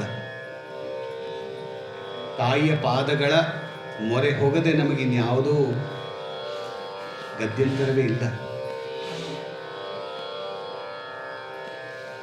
ಉಪನಿಷತ್ತುಗಳು ನಮಗೆ ವೇದಾಂತ ಅಂದರೆ ಉಪನಿಷತ್ತುಗಳು. ಈ ಉಪನಿಷತ್ತುಗಳು ತಮ್ಮ ತಲೆಯ ಮೇಲೆ ದೇವಿಯ ಪಾದಗಳನ್ನು ಹೊತ್ತುಕೊಂಡಿವೆ ಅಂತ ಪ್ರಾರಂಭ ಮಾಡುತ್ತೆ ಶ್ಲೋಕ. ಎಲ್ಲಿಟ್ಟಿದ್ದಾರೆ ಆದಿಶಂಕರ? ದೇವಿಯ ಪಾದಗಳು ಉಪನಿಷತ್ತುಗಳ ಮೂಲ, ವೇದದ ಮೂಲ. ವೇದದ ಮೂಲವು ಗಾಯತ್ರಿ, ಗಾಯತ್ರಿಯ ಮೂಲವು ಓಂಕಾರ, ಪ್ರಣವ ಸ್ವರೂಪಿಣಿಯೇ ಇವಳು. ಶಿವನ ಹೆಂಡತಿಯಾದ್ದರಿಂದ ಅವನು ಪ್ರಣವ ಸ್ವರೂಪನಾದರೆ ಇವಳು ಪ್ರಣವ ಸ್ವರೂಪಿಣಿಯೇ. ಅವನನ್ನು ಓಂಕಾರ ಅಂತ ಕರಿತೀವಿ, ಇವಳನ್ನು ಹ್ರೀಂಕಾರ ಅಂತ ಕರಿತೀವಿ. ಅಷ್ಟೇ ವ್ಯತ್ಯಾಸ. ಓಂ ಹ್ರೀಂ. ಓಂಕಾರವು ಇಲ್ಲಿ ಸಹಸ್ರಾರದಲ್ಲಿ, ಹ್ರೀಂಕಾರವು ಮೂಲಾಧಾರದಲ್ಲಿ ಭುವನೇಶ್ವರಿ ಬೀಜ. ಭುವನೇಶ್ವರಿಯಾಗಿ ಕೆಳಗಿದ್ದಾಳೆ, ಹತ್ತಾಳೆ ಕುಂಡಲಿನಿಯಾಗಿ ಮೇಲೆ ಹತ್ತಿ. ಓಂಕಾರ ಹ್ರೀಂಕಾರಗಳ ಸಮ್ಮಿಲನವೇ ಶಿವಶಕ್ತಿಯ ಯುಕ್ತೋ ಯದಿ ಭವತಿ ಶಕ್ತ ಪ್ರಭವಿತು. ಏನು ವ್ಯತ್ಯಾಸ? ಸಿಂಪಲ್. ತಂದೆ ಓಂಕಾರನಾಗಿ ಮೇಲೆ ಕೂತಿದ್ದಾನೆ, ಮಗನಿಗೆ ಒಂದು ಗಿಫ್ಟ್ ಕೊಡ್ತಾನೆ. ಏನು? ಯಾರು? ಗಣಪತಿಗೆ. ನಾನೊಬ್ಬನೇ ಅಲ್ಲ, ನೀನು ಓಂಕಾರ ಸ್ವರೂಪ, ನೀನು ಪ್ರಣವ, ನೀನು ಪ್ರಥಮ ಅಂತ ಹೇಳಿ ಅವನಿಗೂ ಓಂಕಾರ ಇಟ್ಟು ಮೂಲಾಧಾರದಲ್ಲಿ ತಾಯಿ ಪಕ್ಕದಲ್ಲಿ ಕೂತ್ಕೊಂಡು ಪ್ರೊಟೆಕ್ಟ್ ದ ಮದರ್. ಅದನ್ನೇ ನಾವು ಹೇಳಲ್ವೇ? ತಾಯಿ ಸ್ನಾನಕ್ಕೆ ಹೋದಾಗ ಗಣಪತಿಯನ್ನು ತನ್ನ ಬೆವರಿನಿಂದ ಮಾಡಿದಳು. ಏನಂಗಂದ್ರೆ ಮೂಲಾಧಾರ ತತ್ವ, ಪೃಥ್ವಿ ಜಲತತ್ವದಲ್ಲಿ ಅವನನ್ನು ಮಾಡಿ ಇಟ್ಟಳು. ತಂದೆಯು ಬಂದು ಏನು ಮಾಡಿದ? ಶಿರವನ್ನು ಕಡಿದು ಏನಿಟ್ಟ? ಆನೆ ಅಂದ್ರೇನು? ಗಜಮುಖ. ಅಂದರೆ ಇದು ಮತ್ತು ಇದು ಅಂದ್ರೆ ಇದು ಹೀಗಿಟ್ರೆ ಓಂ ಅಷ್ಟೇ. ಪುರಾಣದ ಸ್ವರೂಪದಲ್ಲಿ ನಮಗೆ ಹೇಳಿದ್ರು, ಶಿವನು ತನ್ನ ಓಂಕಾರವನ್ನು ಅವನಿಗೆ ಕೊಟ್ಟ. ಗಣಪತಿ ಅಥರ್ವ ಶೀರ್ಷ ಅಲ್ಲೇ. ಸೊ ನಮ್ಮ ಪರಿವಾರ ಯಾವ ಪರಿವಾರ? ಶಿವನ ಪರಿವಾರ. ಶಿವ ಇಲ್ಲಿದ್ದಾನೆ, ಗಣಪತಿ ಇಲ್ಲಿದ್ದಾನೆ, ಜೊತೆಗೆ ತಾಯಿ ಇಲ್ಲಿದ್ದಾಳೆ. ಇನ್ನೊಬ್ಬ ಉಳಿದ ಯಾರು? ಕರೆಕ್ಟ್. ಷಣ್ಮುಖನಿಗೆ ಏನು ಹೆಸರು? 6 ಮುಖಗಳು. ಹಾಗೂ ಅವನು ದಂಡಪಾಣಿ. 6 ಮುಖಗಳು ನಮ್ಮ 6 ಚಕ್ರಗಳು. ಅವನ ದಂಡ ನಮ್ಮ ಸುಷುಮ್ನಾ ನಾಡಿ. ಅದಕ್ಕೆ ಅವನು ಸೇನಾನಿಯಾಗಿ ನಮ್ಮ ಸುಷುಮ್ನಾ ನಾಡಿಯ ಷಟ್ಚಕ್ರಗಳನ್ನು ಅವನು ಕಾಪಾಡಿ ನಿಂತ್ಕೊಂಡಿದ್ದಾನೆ. ಈ protects from all the evils from outside. ಯಾವ ಒಂದು ಇದು ಆಗದೇ ಇರೋ ಹಾಗೆ ನಮ್ಮನ್ನು ಕಾಪಾಡ್ಕೊಂಡು ಬರ್ತಾ ಇರೋನು ಅವನು ಸೇನಾನಿ. ಇನ್ನೊಬ್ಬ ಮಗ ಬುದ್ಧಿ. ಅಷ್ಟಸಿದ್ಧಿಗಳನ್ನು ಇಟ್ಟುಕೊಂಡು ಮೂಲಾಧಾರದಲ್ಲಿ ತ್ರೈಲೋಕ್ಯ ಮೋಹನ ಚಕ್ರವೆನ್ನುವ ಶ್ರೀಚಕ್ರದ ಮೊದಲ ಆವರಣದಲ್ಲಿ ಇರುವ ಅಷ್ಟಸಿದ್ಧಿಗಳು ಅವರೇ ಅವನ ಸಂಘ ಇರುವರು. ಸೊ ಈ ಒಂದು ರೀತಿಯಲ್ಲಿ ಕುಳಿತ ಪರಿವಾರದವರು. ಸೊ ಇಲ್ಲಿ ಇವನು ದಂಡಪಾಣಿಯನ್ನು ಹಿಡಿದು ನಿಂತ್ಕೊಂಡಿದ್ದಾನೆ. ಆ ದಂಡಪಾಣಿ ಮೇಲ್ಗಡೆ ಇರೋದು ಯಾವುದು? ಒಂದು ಈ ವಜ್ರಾಯುಧ ಇದ್ದ ಹಾಗೆ ಅಲ್ವಾ? ಅದು ಎಲ್ಲಿಗೆ ಬಂದು ನಿಂತ್ಕೊಳ್ತಾ? ಆಜ್ಞಾಚಕ್ರ. ಆಜ್ಞಾಚಕ್ರದ ಜ್ಯೋತಿ ಅಲ್ಲಿಂದ ಇಲ್ಲಿವರೆಗೂ ಹೋಗೋದು ಅವನ ದಂಡಪಾಣಿ ಮೂಲಾಧಾರವರೆಗೂ. ಸೊ ಆಯ್ತಲ್ವಾ? ನಮ್ಮ ದೇಹ is Shivas family. Shivas family is protecting our body all the time. ಬ್ರಹ್ಮಾಂಡ ಒಂದೇ ಪಿಂಡ. ಆದರೆ ನಮ್ಗೆ ಜ್ಞಾನ ಇಲ್ಲ, ಗೊತ್ತಿಲ್ಲ. ಅವನು ಪರ್ಮಿಷನ್ ಕೊಟ್ಟರೆ ಅವಳು ಬಾಲಾ ತ್ರಿಪುರ ಸುಂದರಿ ಮೇಲೆ ಬಂದು ಕುಂಡಲಿನಿಯಾಗಿ ಷೋಡಶಿಯಾಗಿ ಮೇಲೆ ತಲುಪಿ ಶಿವನನ್ನು ತಲುಪ್ತಾಳೆ. ಆಜ್ಞಾಚಕ್ರದವರೆಗೆ ಮಾತ್ರ ಕುಮಾರನಿಗೆ ಇರೋದು. ಅದರ ಮೇಲೆ ಹೋಗಬೇಕು ಅಂದರೆ, ಆಜ್ಞಾಚಕ್ರದ ಸಹಸ್ರಾರಕ್ಕೆ ತಲುಪಬೇಕು ಅಂದರೆ ಶಿವನ ಪರ್ಮಿಷನ್ ಬೇಕು ಹಾಗೂ ಶಕ್ತಿ ಬೇಕು. ಶಿವಜ್ಞಾನ ಪ್ರದಾಯಿನಿ ಲಲಿತಾ ಸಹಸ್ರನಾಮ. ಸೊ ಇಂತಹ ನಾಲೆಡ್ಜ್ ಇರುವ ಉಪನಿಷತ್ತುಗಳು ತಾಯಿಯನ್ನು ತಮ್ಮ ತಲೆಯ ಮೇಲೆ ಧರಿಸಿವೆ ಅಂತ ಹೇಳ್ತಾ ಇದ್ದಾರೆ. ಮುಂದೆ ಈ 84ನೇ ಶ್ಲೋಕದಲ್ಲಿ ಆಚಾರ್ಯ ಶ್ರೀ ಶಂಕರ ಭಗವತ್ಪಾದರು ಶ್ರೀ ಲಲಿತಾ ತ್ರಿಪುರ ಸುಂದರಿಯ ಪಾದಗಳನ್ನು ಕವಿತಾತ್ಮಕ ಭಕ್ತಿಯಿಂದ ವರ್ಣಿಸಿದ್ದಾರೆ. ವೇದಗಳ ಅಂತಿಮ ಸಾರ ರೂಪವಾದ ಉಪನಿಷತ್ತುಗಳು ಅವಳ ಪಾದಗಳನ್ನು ತಮ್ಮ ಶಿರೋಭೂಷಣವಾಗಿ ಧರಿಸಿವೆ ಅಂತ ಹೇಳ್ತಾ, ಇದರ ಅರ್ಥ ಏನು ಹೇಳ್ತಾ ಇದ್ದಾರೆ? ಪಾರಮಾರ್ಥಿಕ ಜ್ಞಾನ ಸಂಪತ್ತಿನಲ್ಲಿ ಅತ್ಯಂತ ಶ್ರೇಷ್ಠವೆನಿಸುವ ಉಪನಿಷತ್ತುಗಳು ಕೂಡ ಅವಳ ಪಾದದ ಅಡಿಯಲ್ಲಿ ನಮನ ಮಾಡಿ ನಿಂತಿವೆ. ಮುಂದೆ ಈ ಶ್ಲೋಕದಲ್ಲಿ ಹೇಳ್ತಾರೆ, ಅವಳ ಪಾದತೀರ್ಥವೇ ಗಂಗೆಯಾಗುತ್ತದೆ. ಅಂದರೆ ಶಿವನ ಶಿರಸ್ಸಿನಲ್ಲಿರುವ ಯಾವ ಗಂಗೆ ಇದೆಯೋ ಅದು ಅವಳ ಪಾದಕ್ಕೆ ಬಂದು ತೀರ್ಥವಾಗುತ್ತದೆ. ಹಾಗೂ ಆ ಗಂಗೆಯನ್ನು ಮಹಾದೇವನು ತನ್ನ ಜಟೆಯಲ್ಲಿ ಗೌರವದಿಂದ ಧರಿಸುತ್ತಾನೆ ಅಂತ ಆದಿಶಂಕರರು ಹೇಳಿದ್ದಾರೆ ಈ ಶ್ಲೋಕದಲ್ಲಿ. ನಾವು ಹೇಳ್ತಾ ಇದ್ದೀವಿ, ಶ್ರೀಮನ್ನಾರಾಯಣ ಕಿರೀಟದಲ್ಲಿರುವ ಕೌಸ್ತುಭ ಮಣಿಯ ಕೆಂಪು ಕಾಂತಿಯು ಎಲ್ಲಿಂದ ಬಂದಿದೆ ಅಂದರೆ, ಲಾಕ್ಷಾರಸದಿಂದ ಹೊಳೆಯುವ ಅವಳ ಪಾದಗಳ ಕೆಂಪು ಬಣ್ಣವನ್ನು ತೆಗೆದುಕೊಂಡು, ಅಂದರೆ ಕಾಲಿಗೆ ದೇವತೆಗಳು ಲಾಕ್ಷಾರಸ ಅಂದರೆ ಅಲ್ತಾ ಅಂತ ಹಾಕ್ತಾರೆ ಅಲ್ವಾ, ರೆಡ್ ಕಲರ್ಡ್ ಇದು ಕಾಲಿಗೆ. ಆ ಲಾಕ್ಷಾರಸದ ಕೆಂಪಿನಿಂದ ಶಿವನ ಕೌಸ್ತುಭ ಮಣಿಯು ತನ್ನ ಕೆಂಪು ಬಣ್ಣವನ್ನು ಪಡೆದಿದೆ. ಇದರಿಂದ ದೇವಿಯ ಪಾದಗಳು ಕೇವಲ ಅಲಂಕಾರವಲ್ಲ, ಪರಮಶಕ್ತಿಯ ಸ್ತೋತ್ರವಾಗಿದೆ ಎನ್ನುವ ಸಂದೇಶವನ್ನು ಈ ಶ್ಲೋಕ ಹೇಳ್ತಾ ಇದೆ. ಈ ಶ್ಲೋಕದಲ್ಲಿ ಆಚಾರ್ಯರು ಅತಿ ವಿನಮ್ರತೆಯಿಂದ ಪ್ರಾರ್ಥನೆ ಮಾಡ್ತಾರೆ, ಅಂಬೆ ನಿನ್ನ ಪಾದಗಳನ್ನು ಉಪನಿಷತ್ತುಗಳು ಹಾಗೂ ದೇವತೆಗಳು ಪೂಜಿಸುತ್ತಾ ಇದ್ದಾರೆ. ಅದೇ ಪಾದಗಳನ್ನು ಕಡೆಗೆ ಹೇಳ್ತಾರೆ, ದಯವಿಟ್ಟು ನನ್ನ ತಲೆಯ ಮೇಲೂ ಇಡುತ್ತಾರೆ. ಅದೇದು ಈ ಪ್ರಾರ್ಥನೆಯು ಶರಣಾಗತಿಯ ಆಳವಾದ ಭಾವನೆಗೆ ಸಾಕ್ಷಿಯಾಗಿದೆ. ಇಲ್ಲಿ ಮಹತ್ವದ ಸಂದೇಶವೇನೆಂದರೆ, ಲೌಕಿಕವಾಗಿಯೂ ದೈವಿಕವಾಗಿಯೂ ಶುದ್ಧರಾದ ದೇವತೆಗಳೂ ಕೂಡ ಪರಾಶಕ್ತಿಯ ಕೃಪೆ ಇಟ್ಟುಕೊಂಡೇ ಅವರ ಪರಮೋದ್ಧಾರಕ್ಕೆ ಅದು ಕಾರಣ ಹೇತುವಾಗಿರುವುದು.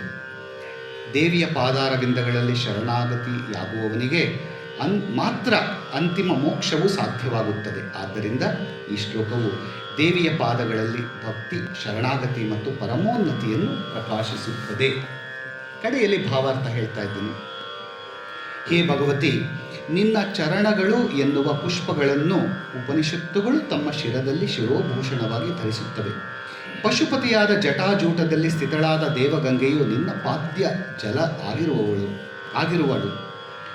ಆ ನಿನ್ನ ಚರಣಗಳ ಲಾಕ್ಷಾರಸ ಕಾಂತಿಯು ಕೆಂಪೇರಿದ ವಿಷ್ಣುವಿನ ಚೂಡಾಮಣಿಯ ಕೆಂಪು ಕಾಂತಿಯು ಆಗುತ್ತದೆ.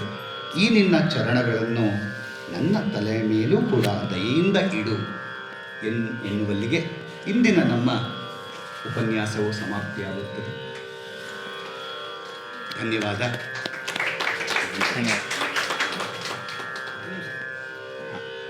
ಬನ್ನಿ.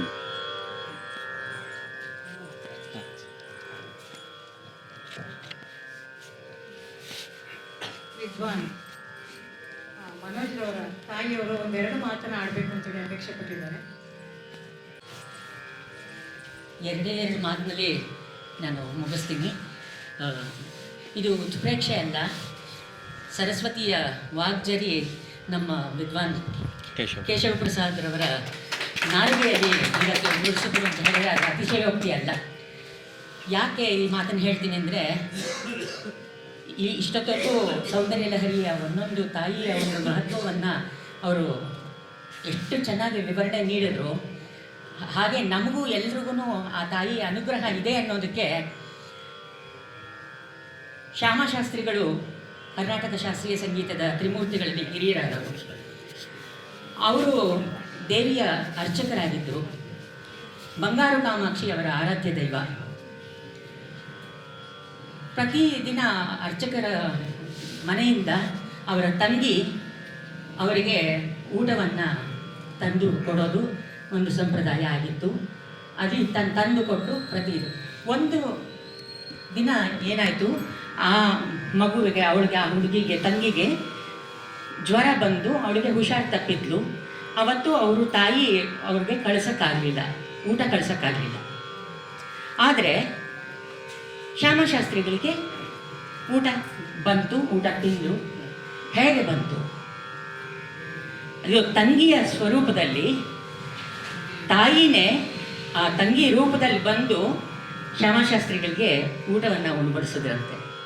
ಅಂದರೆ ತಾಯಿ ಮಕ್ಕಳಿಗೆ ಯಾವ ರೀತಿಯಾದ ಒಂದು ಆಶ್ರಯವನ್ನು ಕೊಡ್ತಾಳೆ, ಒಂದು ಸಹಾಯ ಹಸ್ತ ನೀಡ್ತಾಳೆ, ನಮ್ಮ ಮೇಲೆ ಒಂದು ಆಶೀರ್ವಾದವನ್ನು ನೀಡ್ತಾಳೆ ಅಂತ ಅನ್ನೋದಕ್ಕೆ ಇನ್ನೊಂದು ಉದಾಹರಣೆ ಅಂತ ಹೇಳಿದ್ರೆ, ಕುಪುತ್ರೋ ಜಾಯತಿ ಕುಮಾತಾ ಅನುಭವತಿ. ಅಂದರೆ ಕೆಟ್ಟ ಮಕ್ಕಳಿರಬಹುದಂತೆ, ಆದರೆ ಕೆಟ್ಟ ತಾಯಿ ನಾವು ಈ ಇಡೀ ಪ್ರಪಂಚದಲ್ಲಿ ಎಲ್ಲೂ ಕಾಣಲ್ಲ. ನಾವು ತಾಯಿಗೆ ಅಷ್ಟು ಒಂದು ದೊಡ್ಡ ಮಹತ್ತರವಾದಂತಹ ಒಂದು ಸ್ಥಾನ ತಾಯಿಗಿದೆ. ಆ ಲಲಿತಾಂಬಿಕೆಯನ್ನು ಇವತ್ತು ನಮ್ಮ ಕೇಶವ ಪ್ರಸಾದ್ ಸರ್ ಅವರು ಬಹಳ ಚೆನ್ನಾಗಿ ಅದನ್ನು ವಿವರಣೆಯನ್ನು ಕೊಟ್ಟು ಅರ್ಥಗರ್ಭಿತವಾಗಿ ಎಲ್ರಿಗೂ ಮನಮುಟ್ಟೋ ರೀತಿಯಲ್ಲಿ ಮಾತಾಡಿದ್ದಾರೆ. ನಮಗೆ ಭಾಳ ಸಂತೋಷ ಆಯಿತು. ತುಂಬ ಹೃದಯವಾದಂಥ ಧನ್ಯವಾದಗಳು ಸರ್. ಎಲ್ಲ ಅವಳು ಮಾಡಿಸ್ಕೊಳ್ಳೋದು. ಖಂಡಿತ ಮೋಕ್ಷ ಮಾರ್ಗಂ ಸಗಚ್ಚತಿ ಅಂತ ಹೇಳ್ತಾರೆ. ವೀಣಾವಾದನ ತತ್ವಜ್ಞಃ ಶ್ರುತಿ ಜಾತಿ ವಿಶಾರದ ತಾಳಜ್ಞಶ್ಚ ಪ್ರಯಾಸೇನ ಮೋಕ್ಷ ಮಾರ್ಗಂ ಸಗಚ್ಚತಿ ಅಂತ. ಯಾರಿಗೆ ವೀಣಾವಾದನದಲ್ಲಿ ಒಂದು ಪರಿಣಿತಿ ಇರಲ್ವೋ, ಇಲ್ಲ ಶ್ರುತಿ ಜಾತಿಗಳಲ್ಲಿ ಒಂದು ಅಂದಾಜು ಇರೋದಿಲ್ವೋ, ಇಲ್ಲ ತಾಳದ ಲಯದ ಮೇಲೆ, ಅಂದರೆ ಇಲ್ಲಿ ಲಯ, ಸಂಗೀತ ಮತ್ತು ದೇವಿಯ ಒಂದು ಸ್ವರೂಪ ಎಲ್ಲವೂ ಸೇರಿಕೊಂಡ್ರೆ ಮೋಕ್ಷ ಮಾರ್ಗಂ ಸಗಚ್ಚತಿ, ನಮಗೆ ಮೋಕ್ಷ ಸಿಗೋದು ಖಡಾಖಂಡಿತವಾಗಿ ನಮಗೆ ಖಚಿತವಾಗಿ ಸಿಗುತ್ತೆ ಅಂತ ಹೇಳಿ ಒಂದು ಆಶಾಭಾವನೆ. ಅದು ಇದೇ ರೀತಿಯಲ್ಲಿ ನಡ್ಕೊಂಡು ಬರ್ತಾ ಇದೆ. ಆ ದೇವಿ ನಮ್ಮ ವಿದ್ವಾನ್ ಕೇಶವ ಪ್ರಸಾದ್ ಸರ್ ಮೇಲೆ ಹಾಗೆ ಮನೋಜ್ ಮೇಲೂ ಸಂಪೂರ್ಣವಾದ ಅನುಗ್ರಹ ನೀಡಲಿ, ನಮ್ಮೆಲ್ಲರಿಗೂ ನಿಮ್ಮೆಲ್ಲರಿಗೂ ಒಳ್ಳೆಯದನ್ನು ಮಾಡಲಿ ಅಂತ ಹೇಳಿ ಕೇಳಿಕೊಂಡು ನನ್ನ ಮಾತನ್ನು ಮುಗಿಸ್ತಾ ಇದ್ದೀನಿ.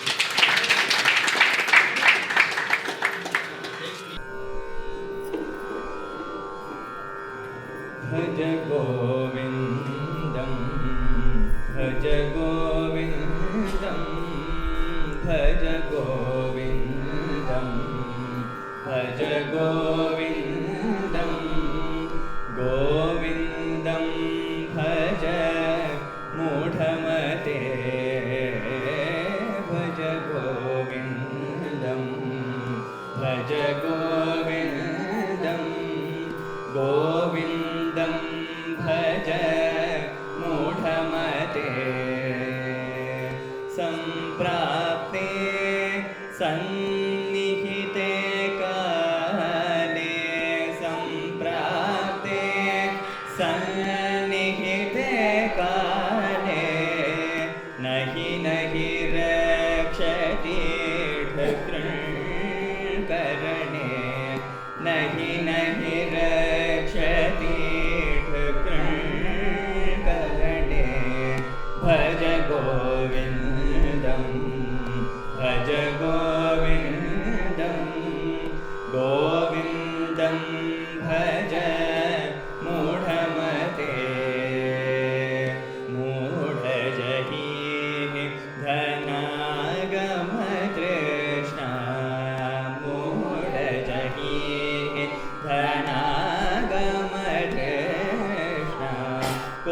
सद्बुद्धिं मनसि वितृष्णा कुरु सद्बुद्धिं मनसि वितृष्णा यल्लभसे निज कर्मोपातं यल्लभसे निज कर्मोपातं वित्तं तेन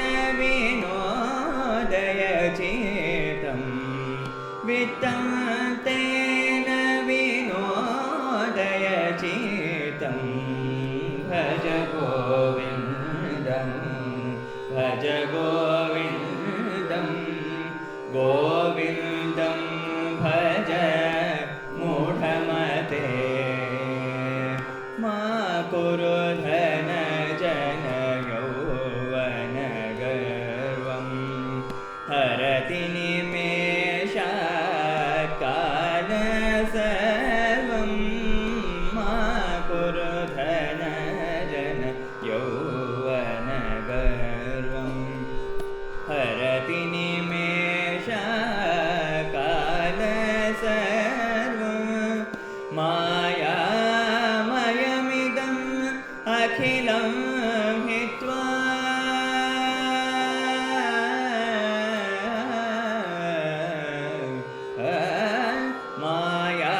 मायामयमिदम् अखिलं हित्वा ब्रह्मपदं त्वं प्रविश विदित्वा ब्रह्मपदं त्वं प्रविश विदित्वा भज गोविन्दं भज गोविन्दं गोविन्दं भज मूढमते सुरमन्दिरधरो मूलनिवासः शय्याभूतलम् अजिनं वासः सुरमन्दिरधरो मूलनिवासः शय्याभूतलम् अजिनं वासः सर्वपरिग्रह भोगत्यागः सर्वपरिग्रह भोगत्यागः कस्य सुखं न करोति विरागः कस्य सुखं न करोति विरागः भज गोविन्दं भज गोविन्दं गोविन्दं भज मूढमते पुनरपि जननं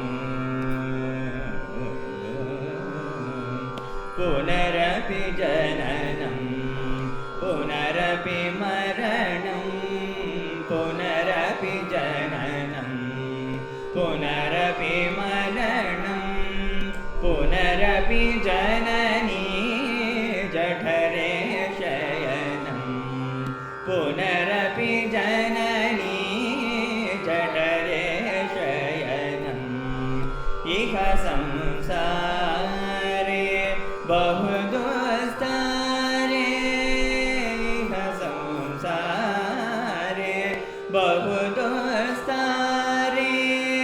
कृपया पारे पाहि मुरारे कृपया पारे पाहि मुरारे भज गोविन्दं भज गोविन्दं गोविन्दं भज मूढमते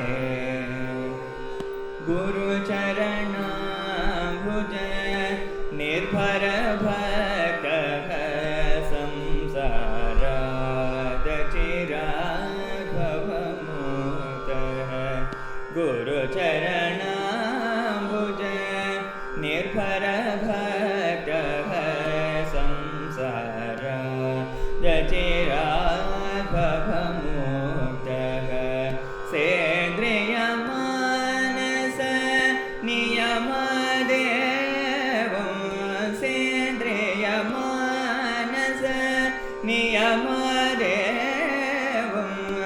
रक्षसि निज हृदय संदेवं द्रक्षसि निज हृदय संदेवं भज गोविन्दं भज गोविन्दं गोविन्दं भज मूढमते भज गोविन्दं भज गोविन्दं